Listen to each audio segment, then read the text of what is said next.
forward. This presentation will be recorded. Just taking care of some paperwork, I guess.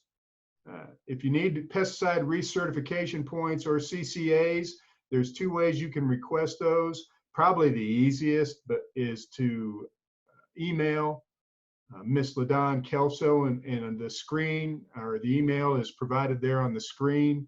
I've also put it in the chat area. You can also chat the information that you need to provide to get either pesticide recertification or the CCA.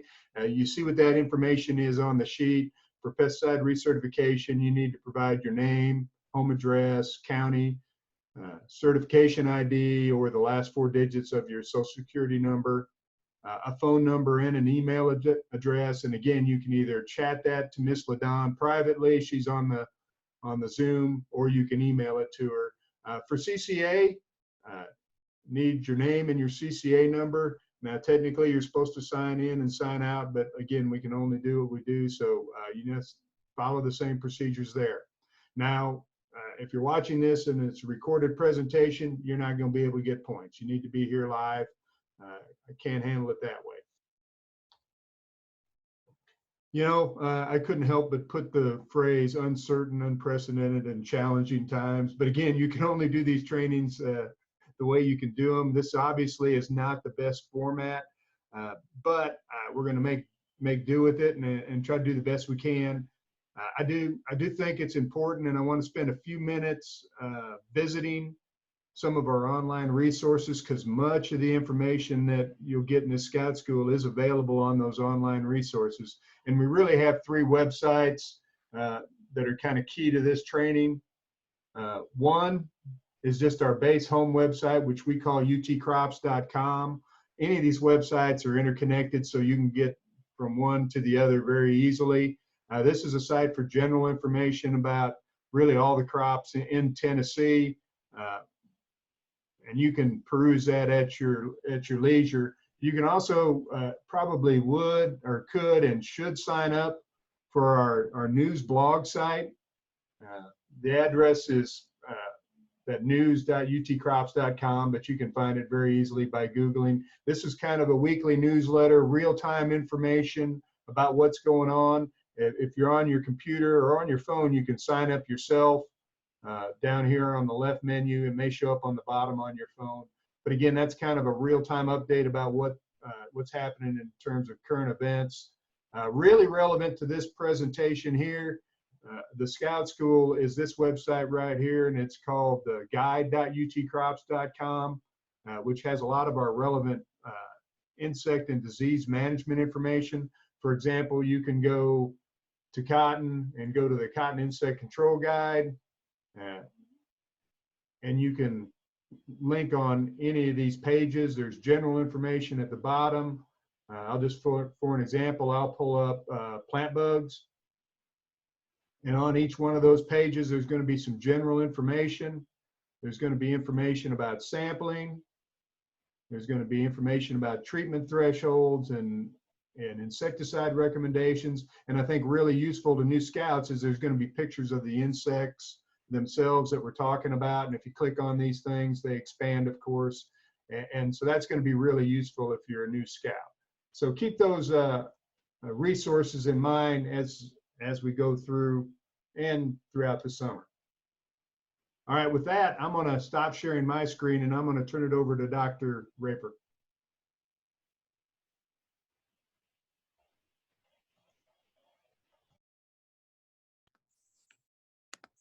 Thanks, Scott. And give me just a minute. I'll get this presentation pulled up.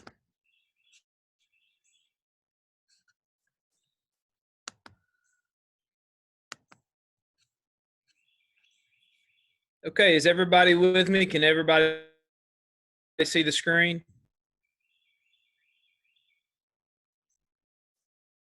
Yes.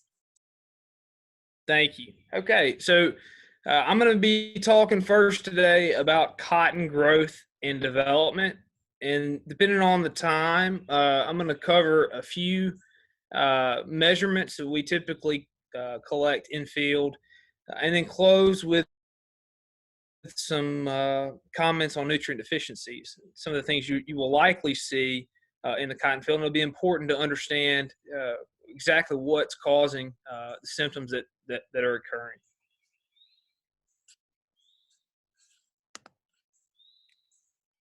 So to begin with, we're going to cover a big overview graph. It's going to take quite a bit of time. We're going to spend quite a bit of time with that figure. It's probably the most important slide that I'm going to share with you today. Understanding how the reproductive structures come to be on the plant, how they develop, at which points in time they're going to be most sensitive to stresses.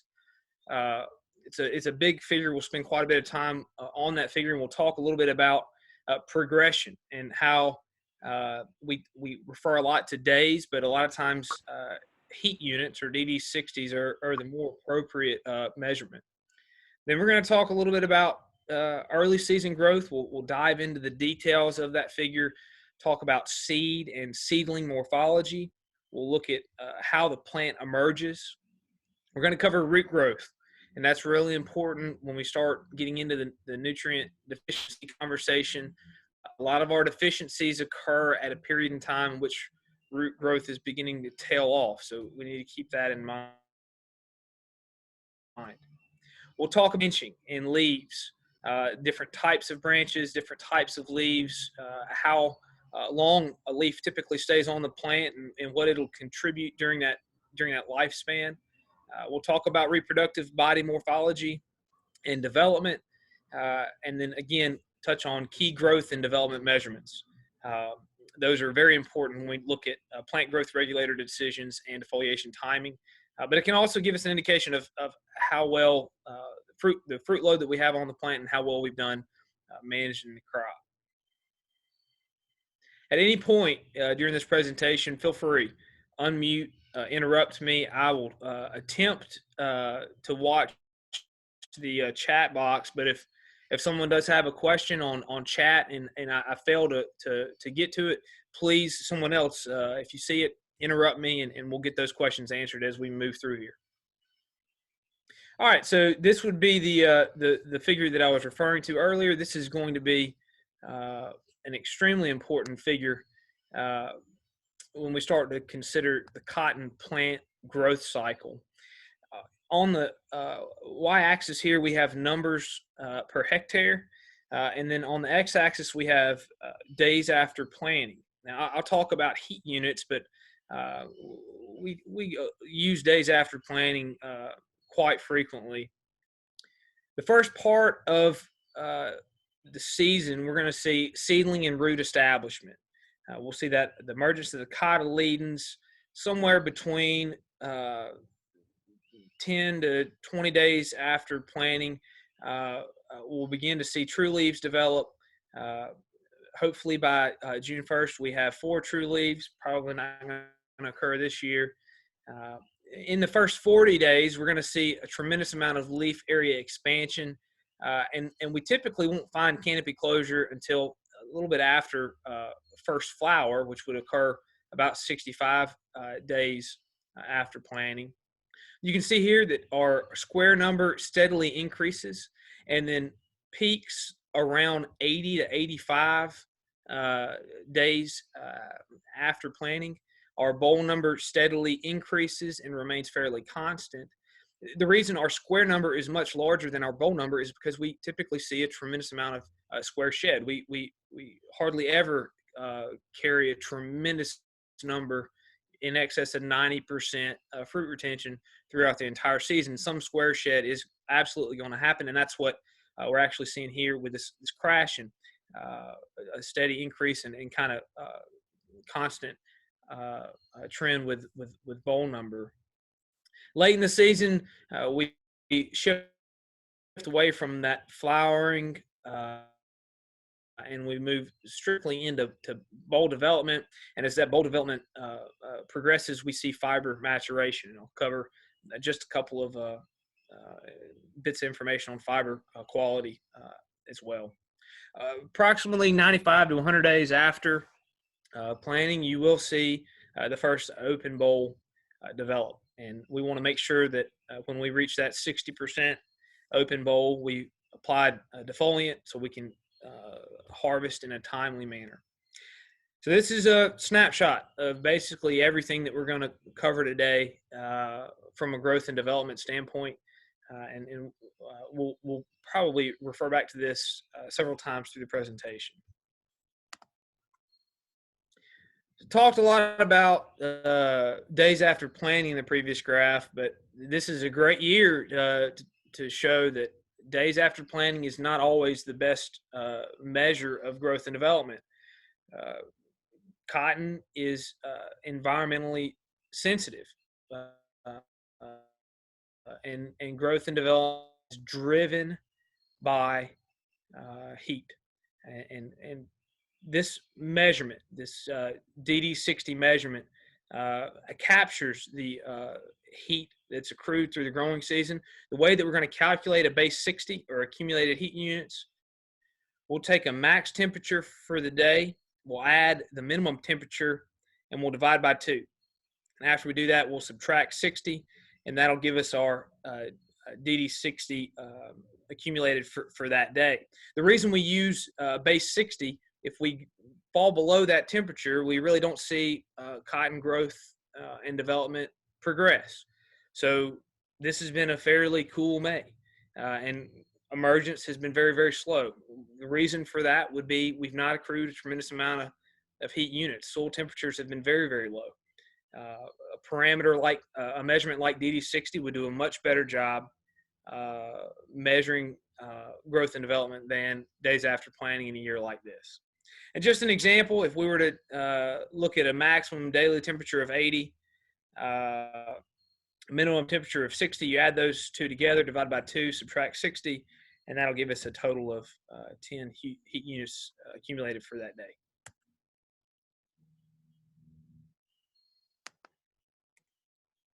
So we typically talk about 50 to 60 heat units required from planting to emergence. We really like to have a lot of heat units accrued right after we plant. If it's less than 25 heat units over the days following planting, a lot of times we'll end up having to replant or see emergence really, really slowed. That typically amounts to 7 to 10 days. We typically see nodes begin to develop up the main stem about 14 days. From emergence to first square, we typically see about 35 days. From square to white flower, that would be 30 days. And if you do the math, that would move us from planting to about first flower, somewhere between 60 to 70 days. 55 days for that white flower to develop into a mature boll that will open. And from planting to harvest, this number is a little bit higher in this figure, which represents an average across the belt. In Tennessee, planting to harvest numbers are a little bit lower than that. But if we took an average across the entire belt, typically we're going to see harvest occur within 140 days from planting. And again, heat units, these heat units are really going to do a better job of estimating our growth stages. These actually take into account the environment that's occurring. So let's take a quick look at the morphology of a cottonseed. If you actually took a cottonseed, put the pointed end down and sliced right through the middle of it, you'll see something very similar to this. We have the chalaza end, which is the rounded end. That's where water is going to be imbibed after we plant. You'll see some specks throughout the cottonseed, and those are actually gossipal glands. That's a toxin that the cotton produces. That's where we get the gossypium scientific name. The folded regions that you will see in the seed are actually the cotyledons, and those cotyledons attach to the seedling right below the epicotyl. Below that attachment, we have the hypocotyl, and that hypocotyl is going to be what elongates and drives our emergence. And we'll look at emergence here in just a second. The first thing that we're going to see happen after we plant the seed, water will be imbibed through that chalazal end. The hypocotyl and radicle will begin to elongate, and the radicle will emerge at the micropyle end. And so as soon as that radicle emerges, we've got some hormones in that radicle that determine which direction is down. That radicle turns downward and then begins to pull that cotton seed up through the soil surface. And this is really important to understand. This is epigeal emergence. Epigeal emergence takes quite a bit of energy because we're not leaving the cotyledons below ground. In other plants, a lot of times you'll see those cotyledons remain below ground, and you'll see some root structures develop at the seedling, at the seed depth. We don't see that in cotton. That radicle emerges, it begins to move downward, and then that hypocotyl again begins to expand, elongate, and pull that seedling, the cotyledons and the seed coat upward. Hopefully we slough that seed coat on the way up. If not, we hopefully slough it while those cotyledons unfurl. Right after those cotyledons unfurl, we'll begin to see lateral roots develop. And you'll note here, tremendous amount of root growth occurring when we only have cotyledons up there present above soil. The plant invests a tremendous amount of energy in that first 40 days in root development and creating the structure, the vegetative structure that will be able to sustain and support reproductive growth later in the season. So this is a standard growth curve, and I think this is important, especially in cotton, especially with epigeal emergence and how susceptible, how sensitive we can be in the first 40 days. We need to make sure we understand this. A natural growth curve, we're going to see relatively slow growth, not very rapid growth in this first time frame. And this would be that really the first 40 days after planting. We're going to see some vegetative growth above ground. We're going to see, we know there's a tremendous amount of below ground root growth, but we want to make sure we eliminate stresses in this time frame. We do not want to really stress the plant, because that's where we're basically producing the infrastructure that's going to have to support and ultimately determine yield potential later on. After we move through this relatively slow phase, we move into a more phase, and this would be when we really start to see more canopy development and we begin to set fruit on the plant. The last part of the growing season would be that boll formation and fiber maturation, and this is going to occur again late August, September, into early October. The time frame that we absolutely must eliminate stress. Number one, we definitely don't want to delay growth in this time frame. And during that B time frame, when we're adding fruiting bodies, we need to make sure that we're eliminating insect pests and other nutrient stresses that could negatively impact our yield potential.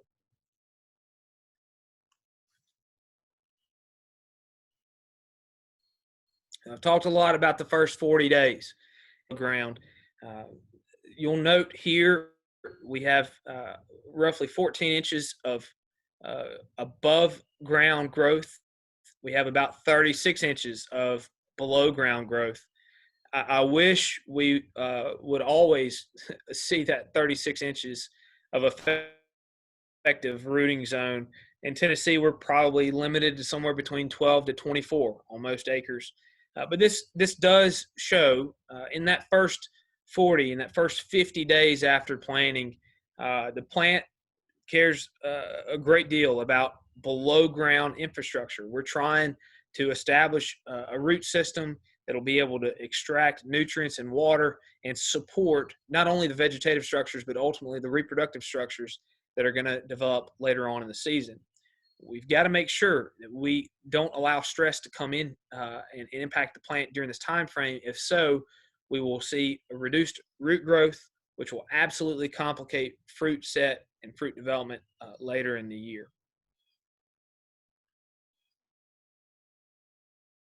To kind of push that message home a little further, we have days after planting here on the x-axis. I've got root length density, which you can basically think about as just root growth.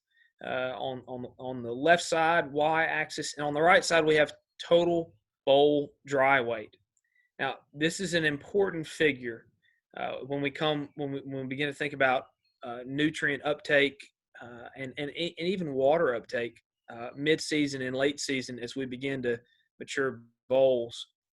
You'll see, just like we showed in that figure before, there's a tremendous amount of energy spent on developing rooting structures all the way up to first flower.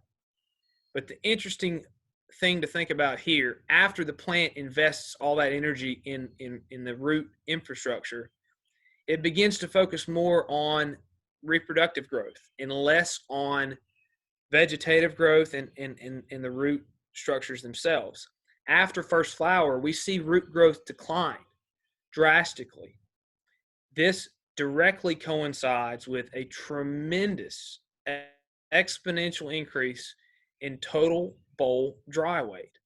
So basically, the period in time in which the plant is producing what we're ultimately going to harvest and sell, we're also seeing a decline in root growth. That means the plant must have invested enough resources early on in the season to be able to support the water and nutrient uptake it will need later in the season, because it's not going to have an opportunity to develop that structure later. It simply cannot invest as much as it needs to in both rooting and reproductive growth at the same time frames. Again, drives home the point. First 40 days, we need to make sure that we can eliminate all stresses if possible to where we've got the structure we need to produce, to sustain and support a productive number of fruiting bodies later in the year.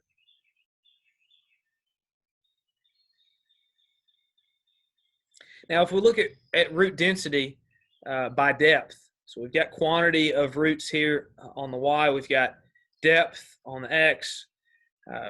Cotton is a little unique when we compare it to other row crops in that it does not spend a lot of time developing lateral roots right at the soil surface. We'll see the majority of roots in Tennessee around that 4 to 6 inch depth, and in other areas this would represent what we would see in parts of Texas or Arizona where we don't have any type of restrictive layer in the soil.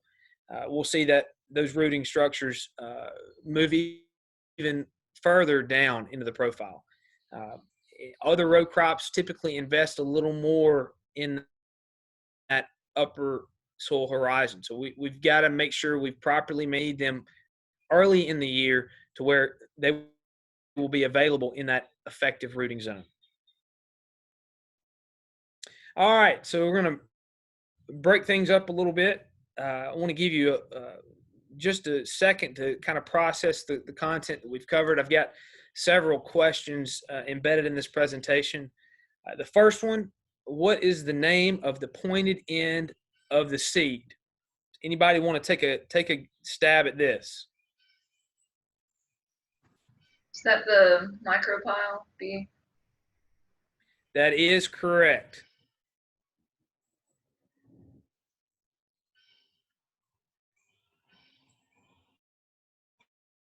All right, and the second question, the first cotton flower is likely to be found 35 days after planting, 45 days after planting, 65 days after planting, or 75 days after planting.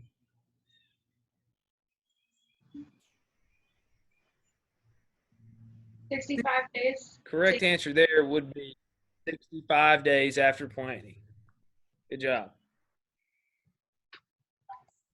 All right, last question. Root development is going to peak at emergence, first square, first bloom, or open boll? BC, first bloom. That is correct.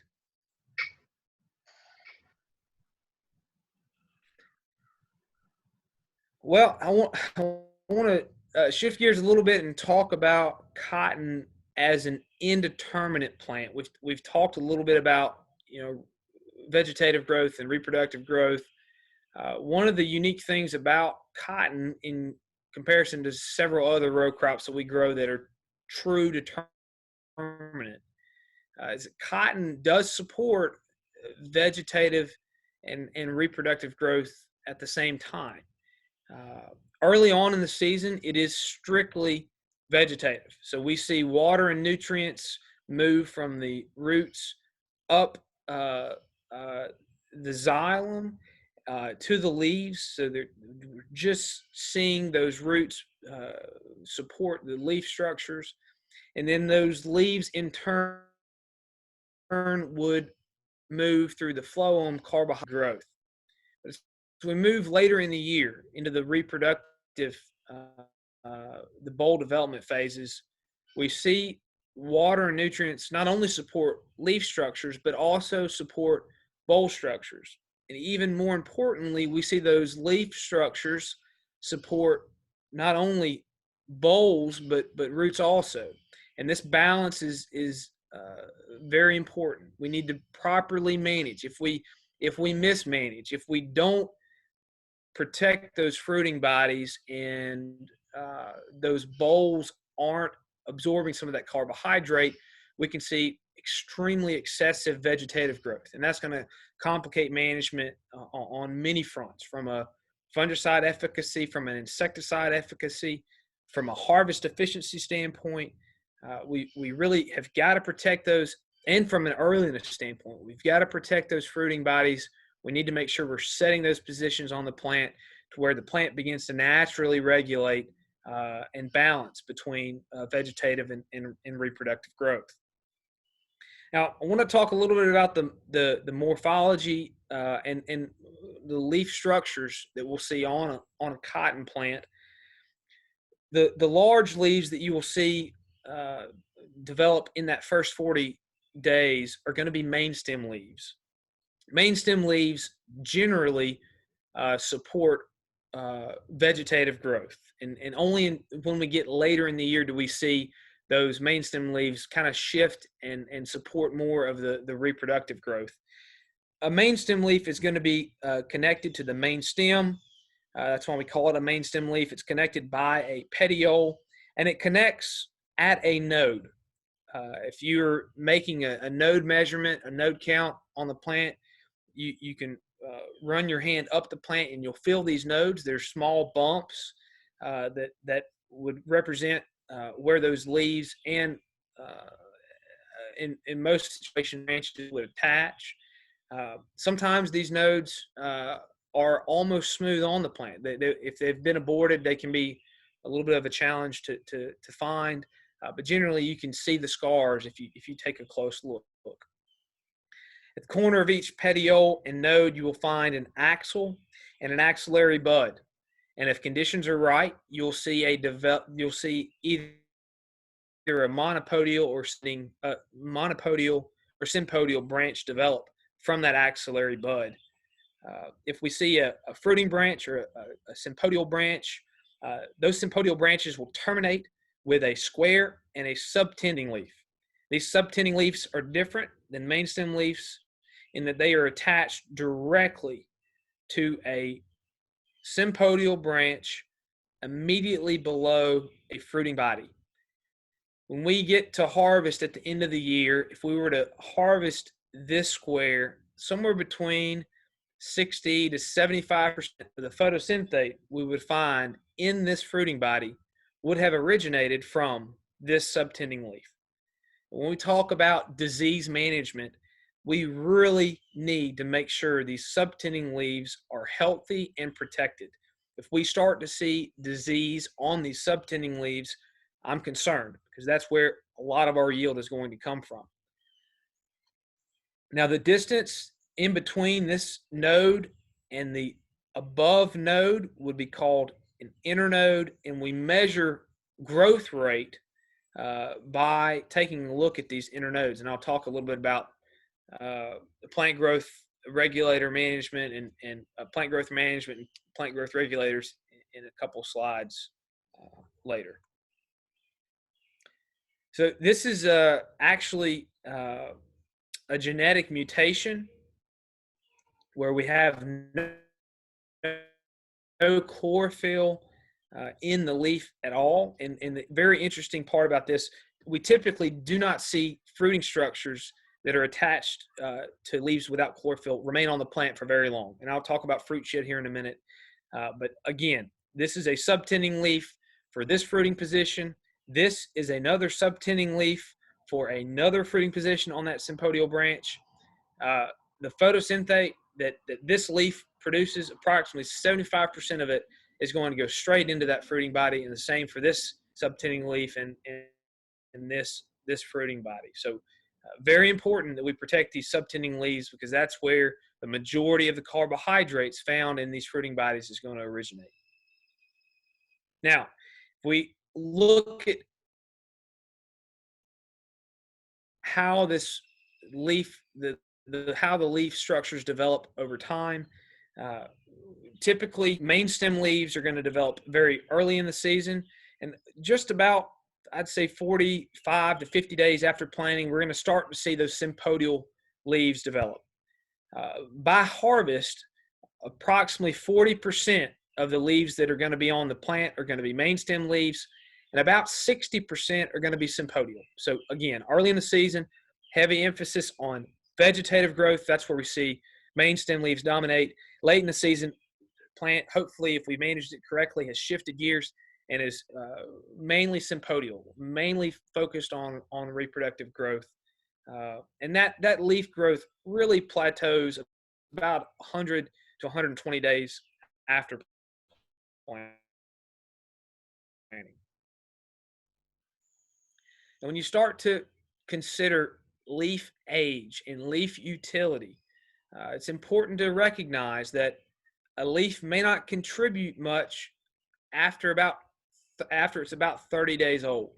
So when you walk a field in late August and you begin to see those lower leaves become chlorotic, possibly necrotic, or shed on the plant, I'm not terribly concerned. And more than that, if we start to see some disease creep in very low in the canopy on main stem leaves, that to me may not justify a fungicide application. And the reason for that is our photosynthesis rate for a leaf that's over 40 days of age is not very great. After about 45 days, that leaf is not really contributing anything to the plant. All the photosynthate that it would be produced there would likely only support leaf stability, and it would not directly contribute to either a reproductive or vegetative growth. So these older leaves, we don't really need to worry about protecting. We only need to make sure we're protecting sympodial leaves that are directly connected below a fruiting body, and young leaves that are still extremely valuable to the plant. Now we've got two different types of branching structures. I've mentioned monopodial and sympodial. Sympodial are very easy to identify because they zigzag. They're going to terminate with a fruiting body and a subtending leaf and another axillary bud. And if conditions are right, they're going to produce another branch. Which will terminate with a fruiting body and another subtending leaf. Monopodial branches are much easier to identify because they are straight. They actually function almost like an individual cotton plant. And if I was able to show you in person right now, if we were able to conduct this meeting in person, I would have a cotton plant and I would remove this monopodial branch. And if I held it up to you, you would almost see what appeared to be a smaller version of the original plant. It grows like a main stem grows, and we will actually see sympodial branches develop off of these monopodial branches. Again, monopodial branches very straight with sympodial branches, zigzagging branches originating from those monopodial branches. Sympodial branches or reproductive branches, again, they will grow, terminate with a fruiting body and a subtending leaf. The subtending leaves have been removed here to show the zigzag nature of growth. If conditions are right,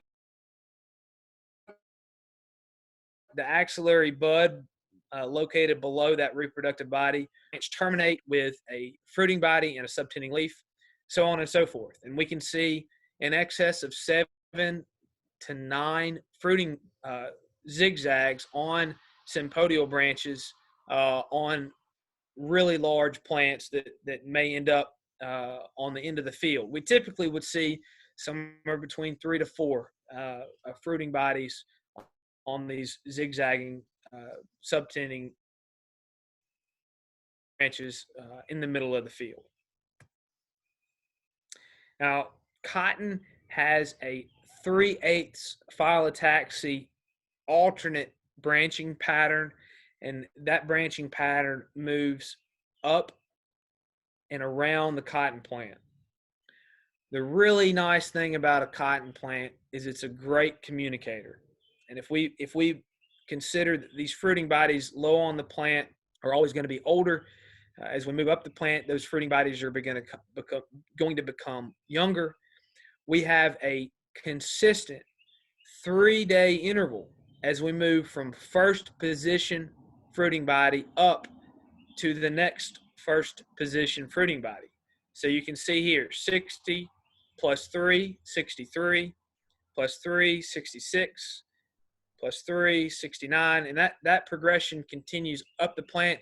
We only begin to see that progression erode if severe stress occurs or late in the season when we get to the top of the plant and the plant's really struggling for resources. So our vertical fruiting interval would be on about a 3-day progression. Our horizontal fruiting interval would be on about a 6-day progression. So if we move from first position to second position fruiting body, that second position fruiting body is going to be about 6 days younger than that first fruiting body. And that progression continues up the plant as well, from 63 to 69, from 66 to 72, from 69 to 75. The nice thing about this structure in this consistent interval is we can pretty well troubleshoot. If there is an issue that occurred, let's say we walk the field late in the year, we have some missing fruiting positions low on the plant, we can actually backdate with some level of confidence and determine what stresses could have potentially negatively impacted fruit retention or damaged those fruiting bodies, even retroactively. So again, even from the end of the season, we can look back on the plant and identify time frames which issues could have occurred.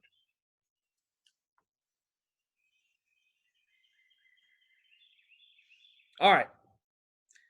Second quiz. Roughly 60% of the carbohydrates found within a bowl will have originated from the stem, main stem leaf, carpel, or subtending leaf. That'd be D, the subtending leaf. That is correct. Position A is at the first position, and position B is at the second position. How much older is position A than position B? 6 days. That is correct. All right, now we get to spend a little time talking about reproductive development. And this is a really nice image. This is obviously an older image, but we can actually see how square development progresses into flower, and then how those flowers change from a candle to an open bloom, and then to a pink flower. Almost cut off here, you can begin to see small bowl as that bowl develops approximately 60 days after it was a square. It will be mature and it will crack. About 65 days after, we'll have seen it crack and then ultimately fluff to at about 65 to 80 days after it was originally a tiny little bud. Now, we typically refer to these fruiting bodies at these different stages as pinhead square, and that would be literally when the square is about the size of a pinhead. Match head square, which would be when that bud is the size of a match. We have the square growth midpoint, and at that point in time, you'll typically begin to see a white color develop at the top of that square.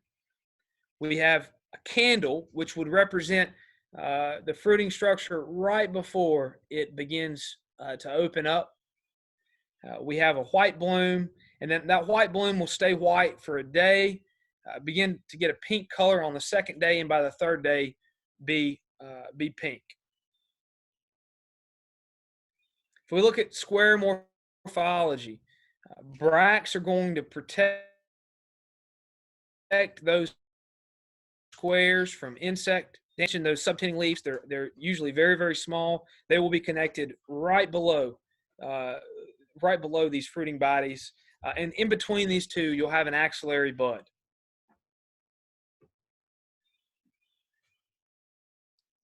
I again mentioned we have a white flower on the first day of flowering. We'll begin to see that pink hue on the second day, and then days 3 and 4, that bloom will turn a true pink, and by the 5th or 7th day after flower, depending on environmental conditions, you'll see that bloom tag dry up. Let's talk a little about bowl morphology. We have the capsule wall, which we refer to as the burr late in the year and when that bowl opens. We've got the bracts, which will protect that fruiting body.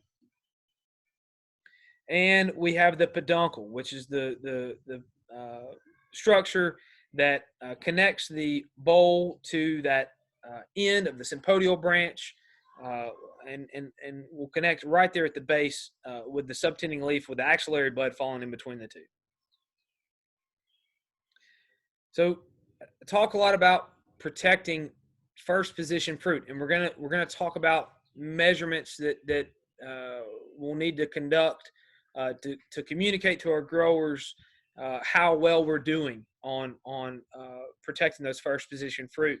The reason we care more about the first position than we care about the second position, and the reason we care more about the second position than we care about the third position, first of all, these first positions are going to mature earlier in the year. And if we can set those first position fruit, we're going to see an earlier crop. But more importantly, these first position fruit, as we move up the plant universally, are going to be heavier. That's where the majority of our yield is going to originate. So our first position fruit nodes, really 8 through 14 on the plant, that's where the lion's share of our yield is going to originate. Position 2, we're looking at a significant reduction in bowl size, still very important, but not nearly as important as our first position fruit. And the same goes for the third position fruit. So as we move up the plant, that would be to the right on this curve, and out the plant, that would mean as we move down on this curve, we see those fruiting positions decline in value at the end of the year. It's also important to remember when we talk about defoliating a crop, a lot of times we'll say you need to identify that uppermost harvestable bowl and manage for the uppermost harvestable bowl. Don't wait for these positions that are far out on the plant or far up on the plant to mature and sacrifice some of these lower positions. This figure is the reason. We absolutely care much more about those lower positions that are closer to the inside of the plant, because that's where ultimately our money is going to come from. Now, as those bowls begin to mature, we're going to start to see seed coat color, and we're going to see a lack of jelly in the seed. The other thing we'll see is difficulty slicing. So if you slice with an extremely sharp knife, a young bowl, an immature bowl, we're going to see jelly in the seed. We're not going to see any seed coat color, and it's going to be very easy to slice. But as those bolls begin to develop and mature, that fiber is going to be difficult to slice. Again, we'll see seed coat color, and we'll see a lack of jelly in the seed. Okay, just covered it. Bolls are going to be considered mature when A, they are easy to cut with a sharp knife. B, the seed coat has a light color. C, there's jelly within the seed. D, all of the above. Or E, none of the above. A. Actually, the answer is going to be none of the above. So let's take a closer look here. Bolls are going to be immature, not mature. They will be immature when they are easy to cut with a sharp knife. The seed coat has light color, not dark, and there's jelly within the seed. If they were mature, they would be very difficult to cut with a sharp knife. The seed coat would have a dark color, and there would be no jelly within the seed. That would represent a mature boll. All right, we're getting close. We got about 12 minutes left, so I want to talk briefly about plant mapping for scouts. We talk a lot about square and boll retention. Insect damage is going to really drive square and boll retention. We've got some other parameters, environmental parameters that can cause fruit abortion, but we're really worried about insect damage. That's what we can manage. From a plant height, node above white flower, height to node ratio, and growth rate, all of these are going to be important for driving our plant growth regulator applications. And if we've mismanaged, we've missed some sprays, we can see all of these increase due to insect damage. Our node above crack boll, our percent open boll, and our sharp knife technique, those are going to be important in harvest aid applications. We'll cover those very, very briefly. Fruit shed is an environmental, it's a naturally occurring process. We never carry 100% of our fruiting bodies to harvest.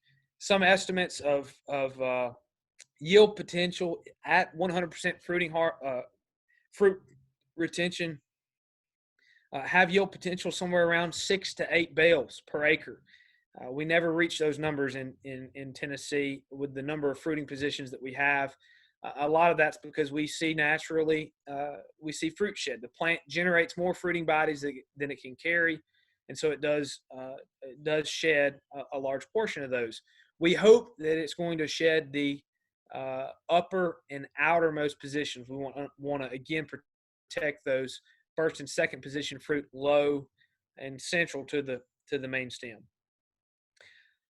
Factors that can increase fruit shed: anything that decreases photosynthesis or increases respiration can decrease retention of fruit. And typically, what we're talking about here, we have a prolonged period of cloudy weather, or we have excessively hot nights, we can see fruit retention occur. But the primary response of young fruit formation to stress is abscission. If the plant feels like it's under stress, it's going to abort fruiting structures and only retain the fruiting structures it believes that it can fill and carry through to make a viable seed. Causes of fruit abortion are extensive. We can see high or low temperatures, low light. I mentioned cloudy conditions, short days, water deficits, insects and diseases, and nutrient deficiencies. Now, one very interesting thing that you will note when you begin scouting, the plant does not shed flowers. It just will not shed a flower. It will shed squares and it will shed young bolls, but it's not going to shed flowers. And this actually shows that trend. We can see a percentage of fruit shed. This is after the fruiting bodies square. We're going to hold those squares up to flower. After that period, we'll see a trend of abortion of some of those if the plant feels like it can't carry them. And then after it begins to develop into a boll, it again moves into that typically not going to shed portion of the growth curve. If we're measuring square or bowl retention, we're going to look at the number of fruit, squares, flowers, and bowls at the first position, and we're going to divide those by a total number of fruiting sites at the first position.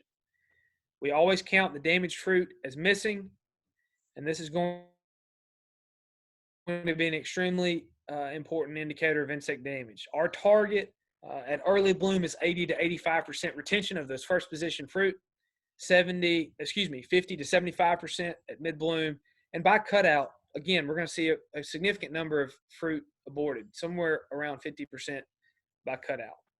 The best way to determine that is going to be select 20 representative plants within a field, examine the first fruiting position on the top 5 fruiting branches, record the total number of missing fruit from 100 possible positions. If you take 100 minus that number missing, you're going to get percent square retention. And again, pre-bloom, we want to be somewhere between 80 to 85%. We're going to move quickly through plant growth regulators. Plant growth is naturally regulated by a variety of hormones, but gibberellins or gibberellic acid is a hormone which loosens cell walls and leads to cell expansion and division. These growth regulators that I'm going to talk about inhibit the synthesis of gibberellin. So basically, they prevent the plant from loosening those cell walls, and they will keep it shorter and actually prevent leaves from expanding. So we'll see a plant height reduction compared to those plants that don't receive a plant growth regulator application. We'll see leaf thickening and leaf size a little bit smaller than we would normally see. This application, again, just as I mentioned, leads to smaller cells with thicker and more rigid cell walls. We Tennessee use mepiquat chloride at a 4.2% formulation. There are several other formulations out now, some of them up to 6 times more concentrated than our typical 4.2% product. Mepiquat chloride, widely used and very inexpensive. Pentaborate has been used a little bit more commonly in recent years due to some very aggressive varieties being grown in the area. That would be Pentia. And then we have seen mepiquat chloride plus cycloanilide, a stance-like product, also had some traction in recent years, but both of these products are going to be more expensive and less commonly used than mepiquat chloride. A lot of people talk about PGR use a lot like they talk about defoliant use. Sometimes it can be considered more art than science.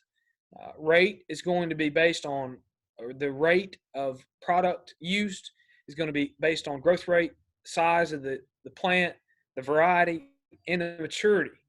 But it's also important to note that PGRs will not shrink the plant. And there are a number of excellent resources on PGR use in cotton. One of the best is Dr. Guy Collins out of North Carolina's presentation entitled Plant Growth Regulator Use in Cotton, the Basics. And this presentation will be available online after this talk. If you want to, you can follow that hyperlink and watch Dr. Collins' full presentation on how to use PGRs. For a very quick overview, I will say not all products are the same, but again, we most commonly use straight mepiquat chloride at a 4.2% formulation. That's 0.35 pounds AI per gallon. The best approach to manage growth in new varieties, which we've got a lot of new varieties planted this year, is to use multiple low-rate applications based on plant growth rate measurements. And I am most concerned about the uppermost internodes. I'm not concerned about what occurred earlier in the season. If we look at all nodes on the plant, that's not going to give us a better snapshot of what's absolutely occurring right now. The uppermost 5 nodes, and honestly, the upper nodes, the internode in between the 4th and 5th node is going to be the most important to us. If we look at that internode distance between the 4th and 5th, if we have less than 2 inches, growth is not adequate. It's inadequate. We do not need to apply a plant growth regulator. If we're between 2 and 3 inches, growth is likely adequate, but we may want to put a low application to keep growth in that adequate range. We're not always going to need that application, but if we're on a bottom acre that's typically growthy, we should go ahead and put a little out to make sure we can keep that plant in check. Unfortunately, when rain sets in and conditions are right, we can see growth commonly exceed 3 inches, and that would be excessive growth.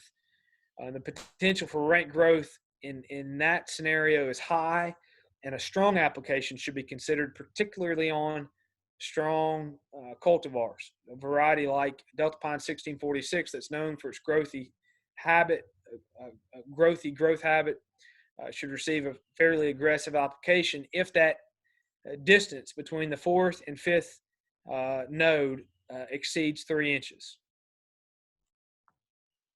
So as a scout, if you're walking the field and you recognize this to be the fourth node and this to be the fifth node, you see a 4-inch internode length here. You would characterize this plant to be excessively growing, adequately growing, inadequately growing, or none of the above. Excessive. That is correct. Yeah, this plant would need an aggressive application of a plant growth regulator. So I have reached my time limit. I've got just a couple minutes. I will say this soil fertility portion of the presentation is going to be available online as well. I've actually got a plant management network presentation about 30 minutes covering nitrogen, potassium, sulfur, and boron, the nutrients that we're most concerned with in cotton production. I'm going to skip through these slides till we get to the very end. Make a quick comment on some of our resources. So we have several publications available on news.utcrops.com. We have several other publications available at utcrops.com. And I would, as Dr. Stewart mentioned earlier, take a close look at these resources, know what's available to you. Beyond what we have in the UT system, Cotton Incorporated has a tremendous amount of resources, video and print, that would help you better understand several of the parameters and management decisions that we have to make throughout the year. Please take time and utilize these resources and understand that this is our job. So if you've got questions, something comes up and you're not sure what's going on, feel free to reach out. I'm sure my contact information is available online, and we'd be happy to help you however we can. With that, it looks like we've got just a quick, maybe a minute or two for questions. Do we have any quick questions before I hand it back over to Dr. Stewart?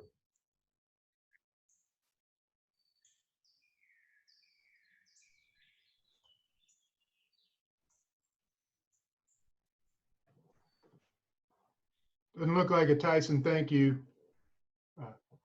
I just threw the agenda back up there just to remind everybody what the agenda is, but it's actually typed into the chat. But next up for the next 30 minutes is going to be Dr. Steckel talking about weed issues with weed control, weed identification, etc. Okay, Scott, I need to share my screen, right? Correct.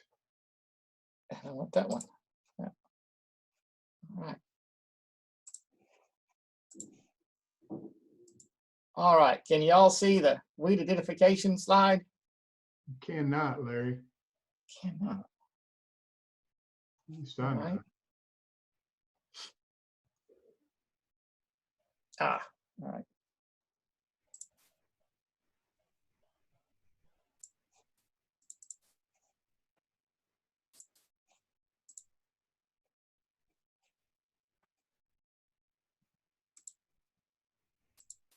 Can you see this one?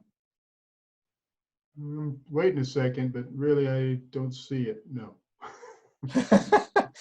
Let's see. We got to should be here.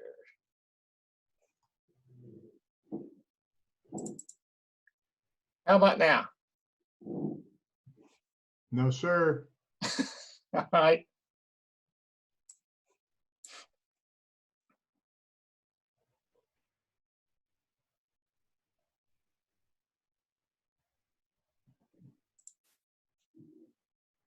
This worked just the other day. Let's.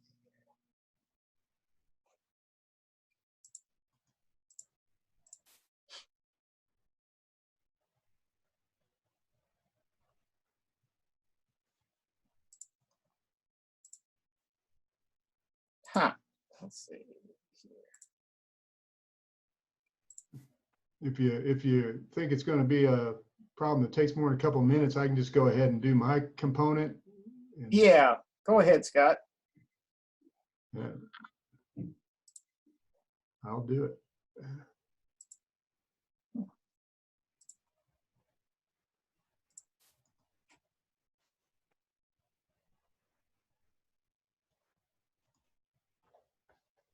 Okay, I'm assuming everybody can see my screen. I can. Yep, can see it. All right, so we know it's you. Yeah. Oh, yeah. It's a me problem. All right, thanks, Larry. Yeah. That's a pretty fluid schedule, so I don't think it's a big deal. Let's see, we have a chat. Yep, everybody's looking at it. All right, everybody. Well, what we're going to do and it's going to take a little time, next 35, 45 minutes, is we're going to touch on the primary insect pests that if you're a scout, you're going to be looking for this year, and some are going to be far more common than others.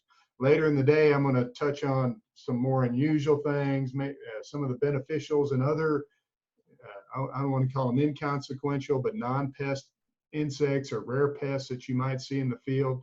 But the next part of this presentation is really going to focus on the things that are most common and most important. Now, if you're an initial scout, it can be a little daunting.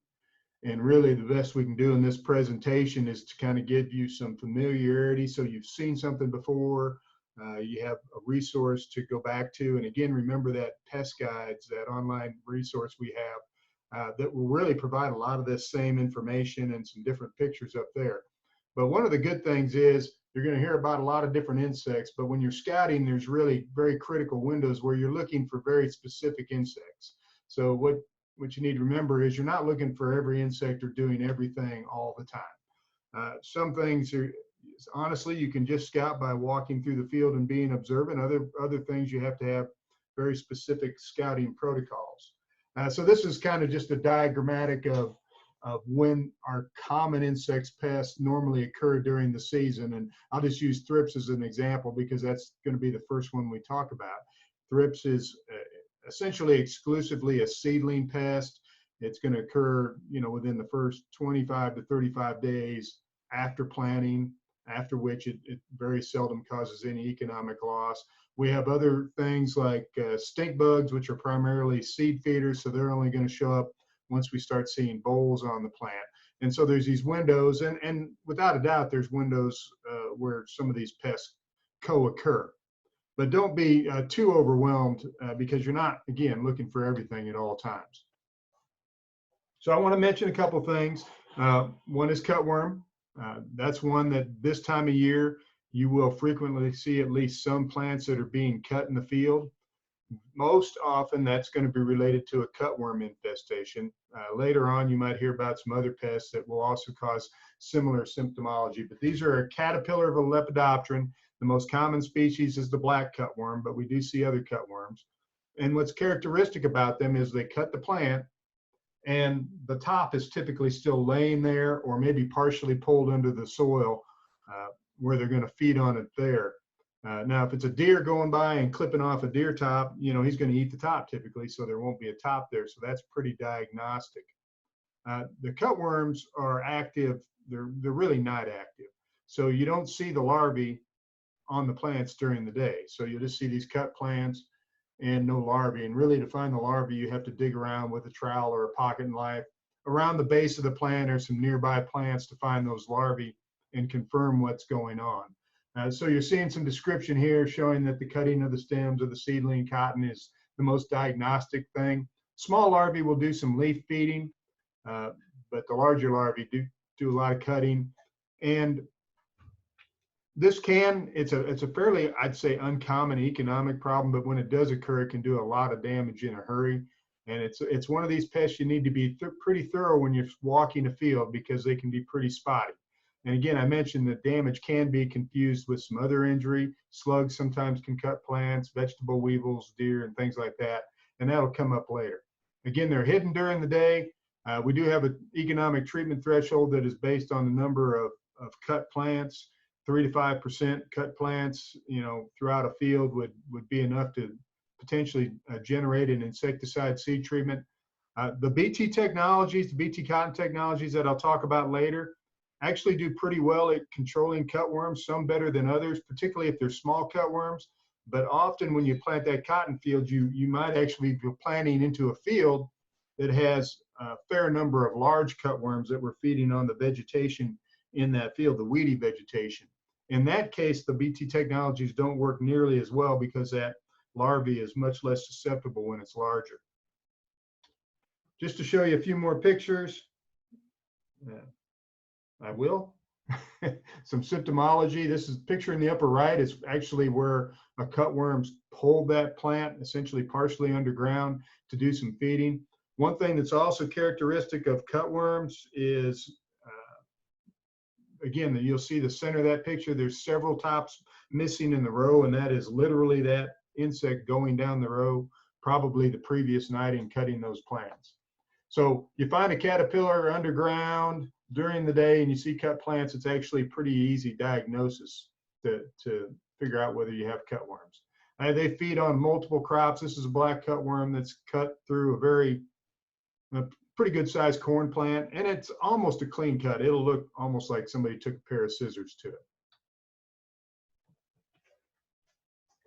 I want to switch gears and talk about thrips, because thrips right now, during this particular window of the season, is our #1 pest. They're typically among the top 2 or 3 pests that we have in Tennessee every year on seedling cotton. And I think I mentioned previously, once you get past the first 3 or 4 leaves, they really become a non-pest at that time. It's always thrips. People will say thrip a lot, but I just for your edification, it's always thrips. And it's also almost always a complex. However, in Tennessee and most areas in the Mid-South and the Southeast, tobacco thrips is by far our most common thrips. Now, these are small insects. When they're full grown, they're a millimeter in length. If you look at the bottom right-hand corner, you will see that dark colored thrips.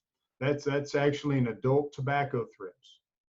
The other thrips, such as the eastern western flower thrips, onion thrips, are lighter colored adults. On the bottom left, you see an adult that has light colors.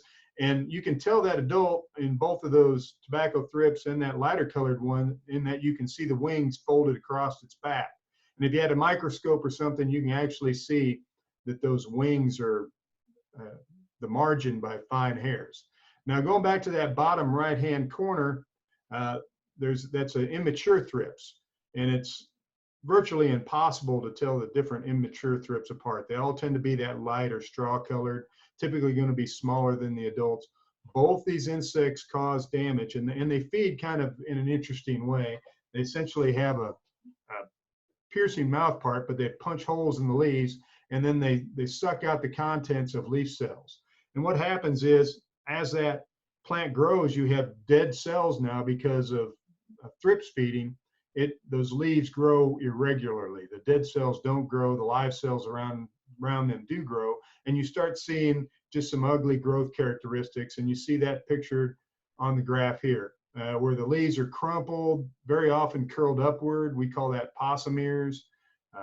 On the cotyledons that you see, you'll see sometimes a white, silvering color or a bronzing color, and then you have dead areas of the leaves. So what you see in the bottom of your screen in the center is thrips injury, and that missing leaf tissue is because that leaf tissue died and essentially fell out during a wind or a rainstorm. Thrips is a common enough problem that virtually every grower does something for it at planting. There's seed treatments or in-furrow treatments available. And so for the most part, you have to recognize that you'll all be walking in cotton that already has a treatment in there. However, the treatments that are on the market right now are not foolproof. Under heavy pressure, you may need to make supplemental insecticide applications. The next few slides are just to give you kind of a sense or a range of the level of thrips injury that you might see. On the right side of this screen is what I'd call pretty pristine cotton. There's very little thrips injury on that. You might see that with an exceptionally good at planting treatment or just a very light thrip shear, and particularly if that coincides with slow growth conditions. Thrips are more active, can be active at temperatures where cotton is not rapidly growing.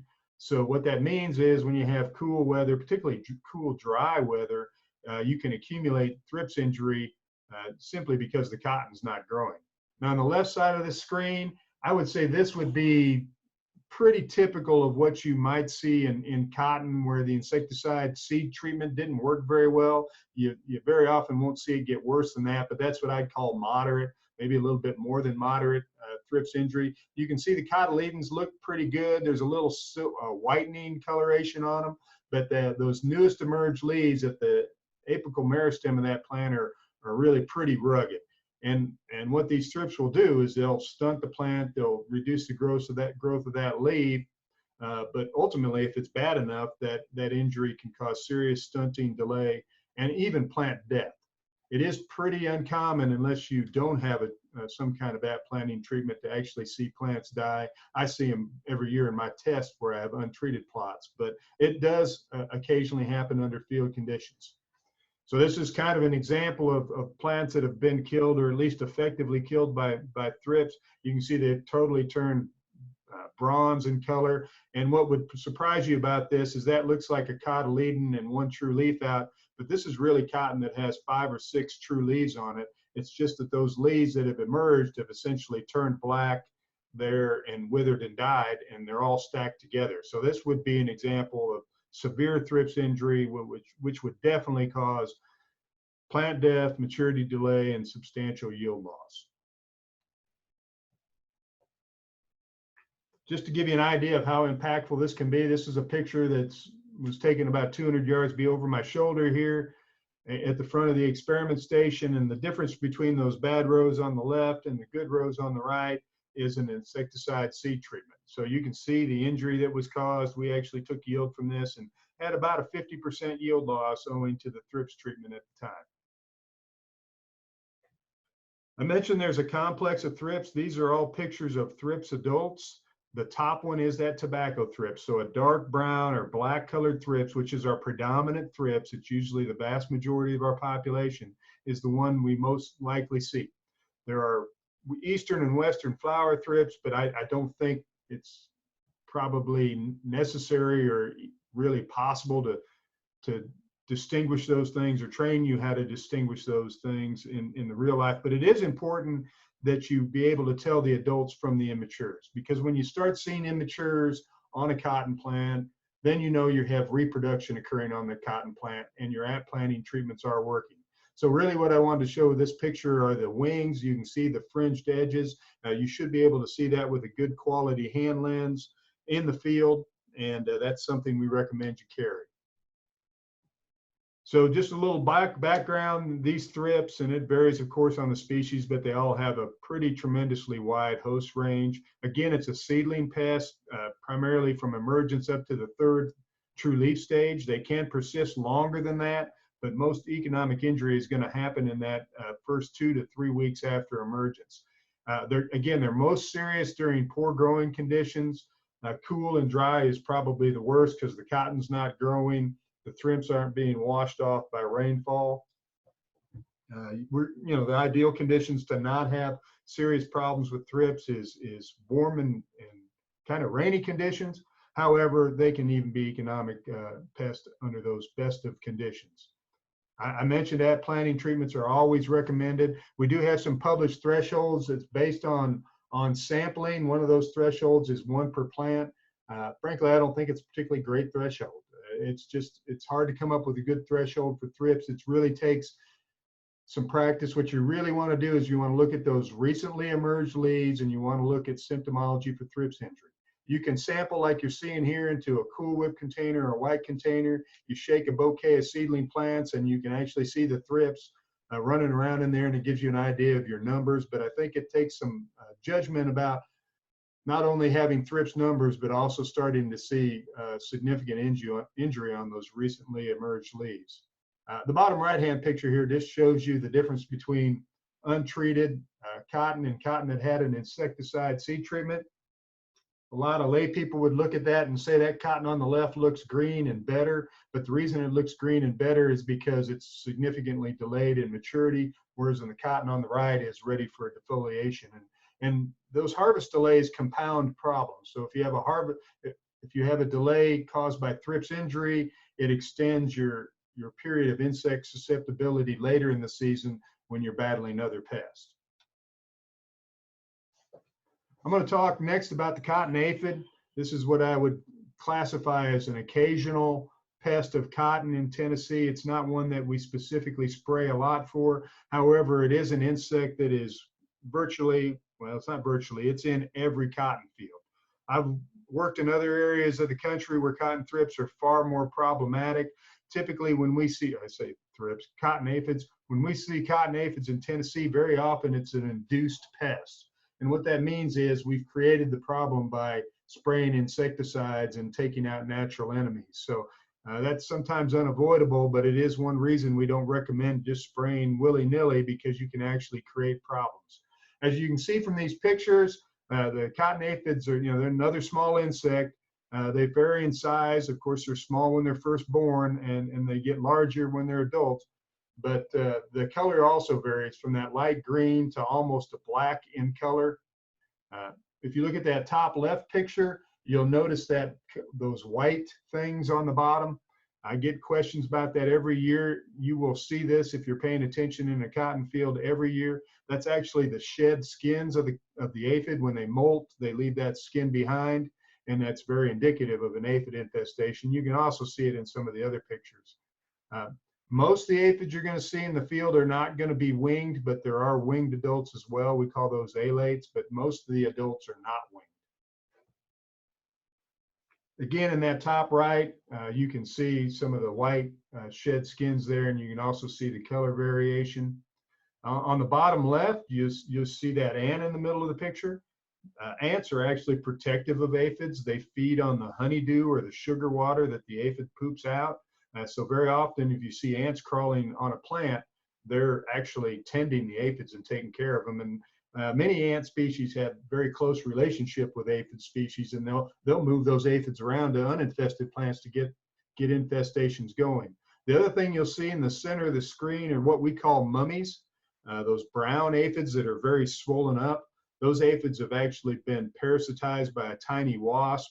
The larvae develops inside and emerges as a wasp later. And so those mummies are indicative of natural control. And sometimes when we create an aphid problem, it's because we've eliminated that natural enemy among others. There's a number of species of aphids that will get on cotton, but the cotton aphid, which is Aphis gossypium, is by far the most common. Really, the management for all aphids would be pretty similar in most cases. So just another close-up just to give you a feel for what these things look like and how they vary in color. So I've mentioned the aphid mummies. On the bottom right, you can see a close-up of that. That was a picture taken by one of my colleagues in Nashville. And you can see that little cap, and that's literally where the adult parasitic wasp chewed its way out and emerged from those aphids. On the top left is not a particularly great picture. I might have another one here, but it's very common for a fungal epizootic, it's called Neozygides, to come through when aphid populations, particularly in July, when populations are very high and conditions are warm and humid, and this fungus will come through and in a field, but often in an area, and can take aphids out very, very quickly. So we often see that in July. So if you start seeing, you turn over leaves and you're not seeing live aphids, you're seeing these dead aphids, they may look kind of gray and fuzzy. That's an indication that that epizootic is occurring. And very often treatment won't be needed once that thing gets started. So this is one of these insects, I think most of the time when I'm scouting a field, I'm not counting. It's one of these insects that I more or less scout for as I go through the field, and then I make counts as needed. So you're really looking for the symptomology of a cotton aphid or any aphid infestation. One of the first things you look for, pictured on the top right, is unlike thrips, when cotton aphids feed, they tend to make that plant wilt, and those leaves will cup downward, and you actually see that in both pictures. Those aphids are primarily going to be on the undersides of the leaves, although they'll be on the stems and maybe in the terminal as well. The other thing you're starting to see in the top picture there is, first of all, you can see some of those shed skins on the leaves below. So those aphids have shed their skins and it's dropped on the leaves below. The other thing that it's dropped on the leaves below is some of its sugary honeydew, the poop. And you can see those leaves look shiny and sticky, and that's very characteristic. When you have a lot of aphids in the field, you'll also may notice lady beetles, and we'll talk about those later, and other predators with them. And again, seeing ants would be very commonly associated with cotton aphids. Now, once we start seeing aphids show up in the field and you start seeing spots of aphids, that would be a time where you might consider taking account. We do have thresholds based on the presence of high populations, which would be the average of 50 aphids per leaf. Typically, that's a leaf in the 2 or 3 nodes, 3 to 5 nodes down from the terminal. This is one that if you have to look hard for them, you don't have a problem. You're not at threshold. The good news with aphids is they don't typically cause a lot of yield loss. They're more of an annoyance because of the honeydew. We do have some good products to provide control, and they're a relatively uncommon pest. So now I'm going to talk about the plant bug group. That's a group that entomologists would call mirids. That's the family name. This is the most important pest complex in Tennessee. It is the #1 insect that receives insecticide seed treatment, or a group of insects, but it's dominated by one particular insect, and that's the tarnished plant bug. In the state, you will see, and you will see this year, closely related species, the clouded plant bug, and occasionally you'll see the cotton flea hopper, which is a very common pest when you get out into Texas and other areas to the west. Pictured on the top right is a tarnished plant bug adult sitting on a daisy fleabane flower. Those fleabanes are all over the road ditches right now. If you want to catch tarnished plant bugs, you can find them right now very easily there. These insects they like feeding on floral parts, flowers, seed as well. They're not feeding like an aphid. An aphid feeds by drinking the plant sap. It's almost like a mosquito. It's sucking the blood of that plant.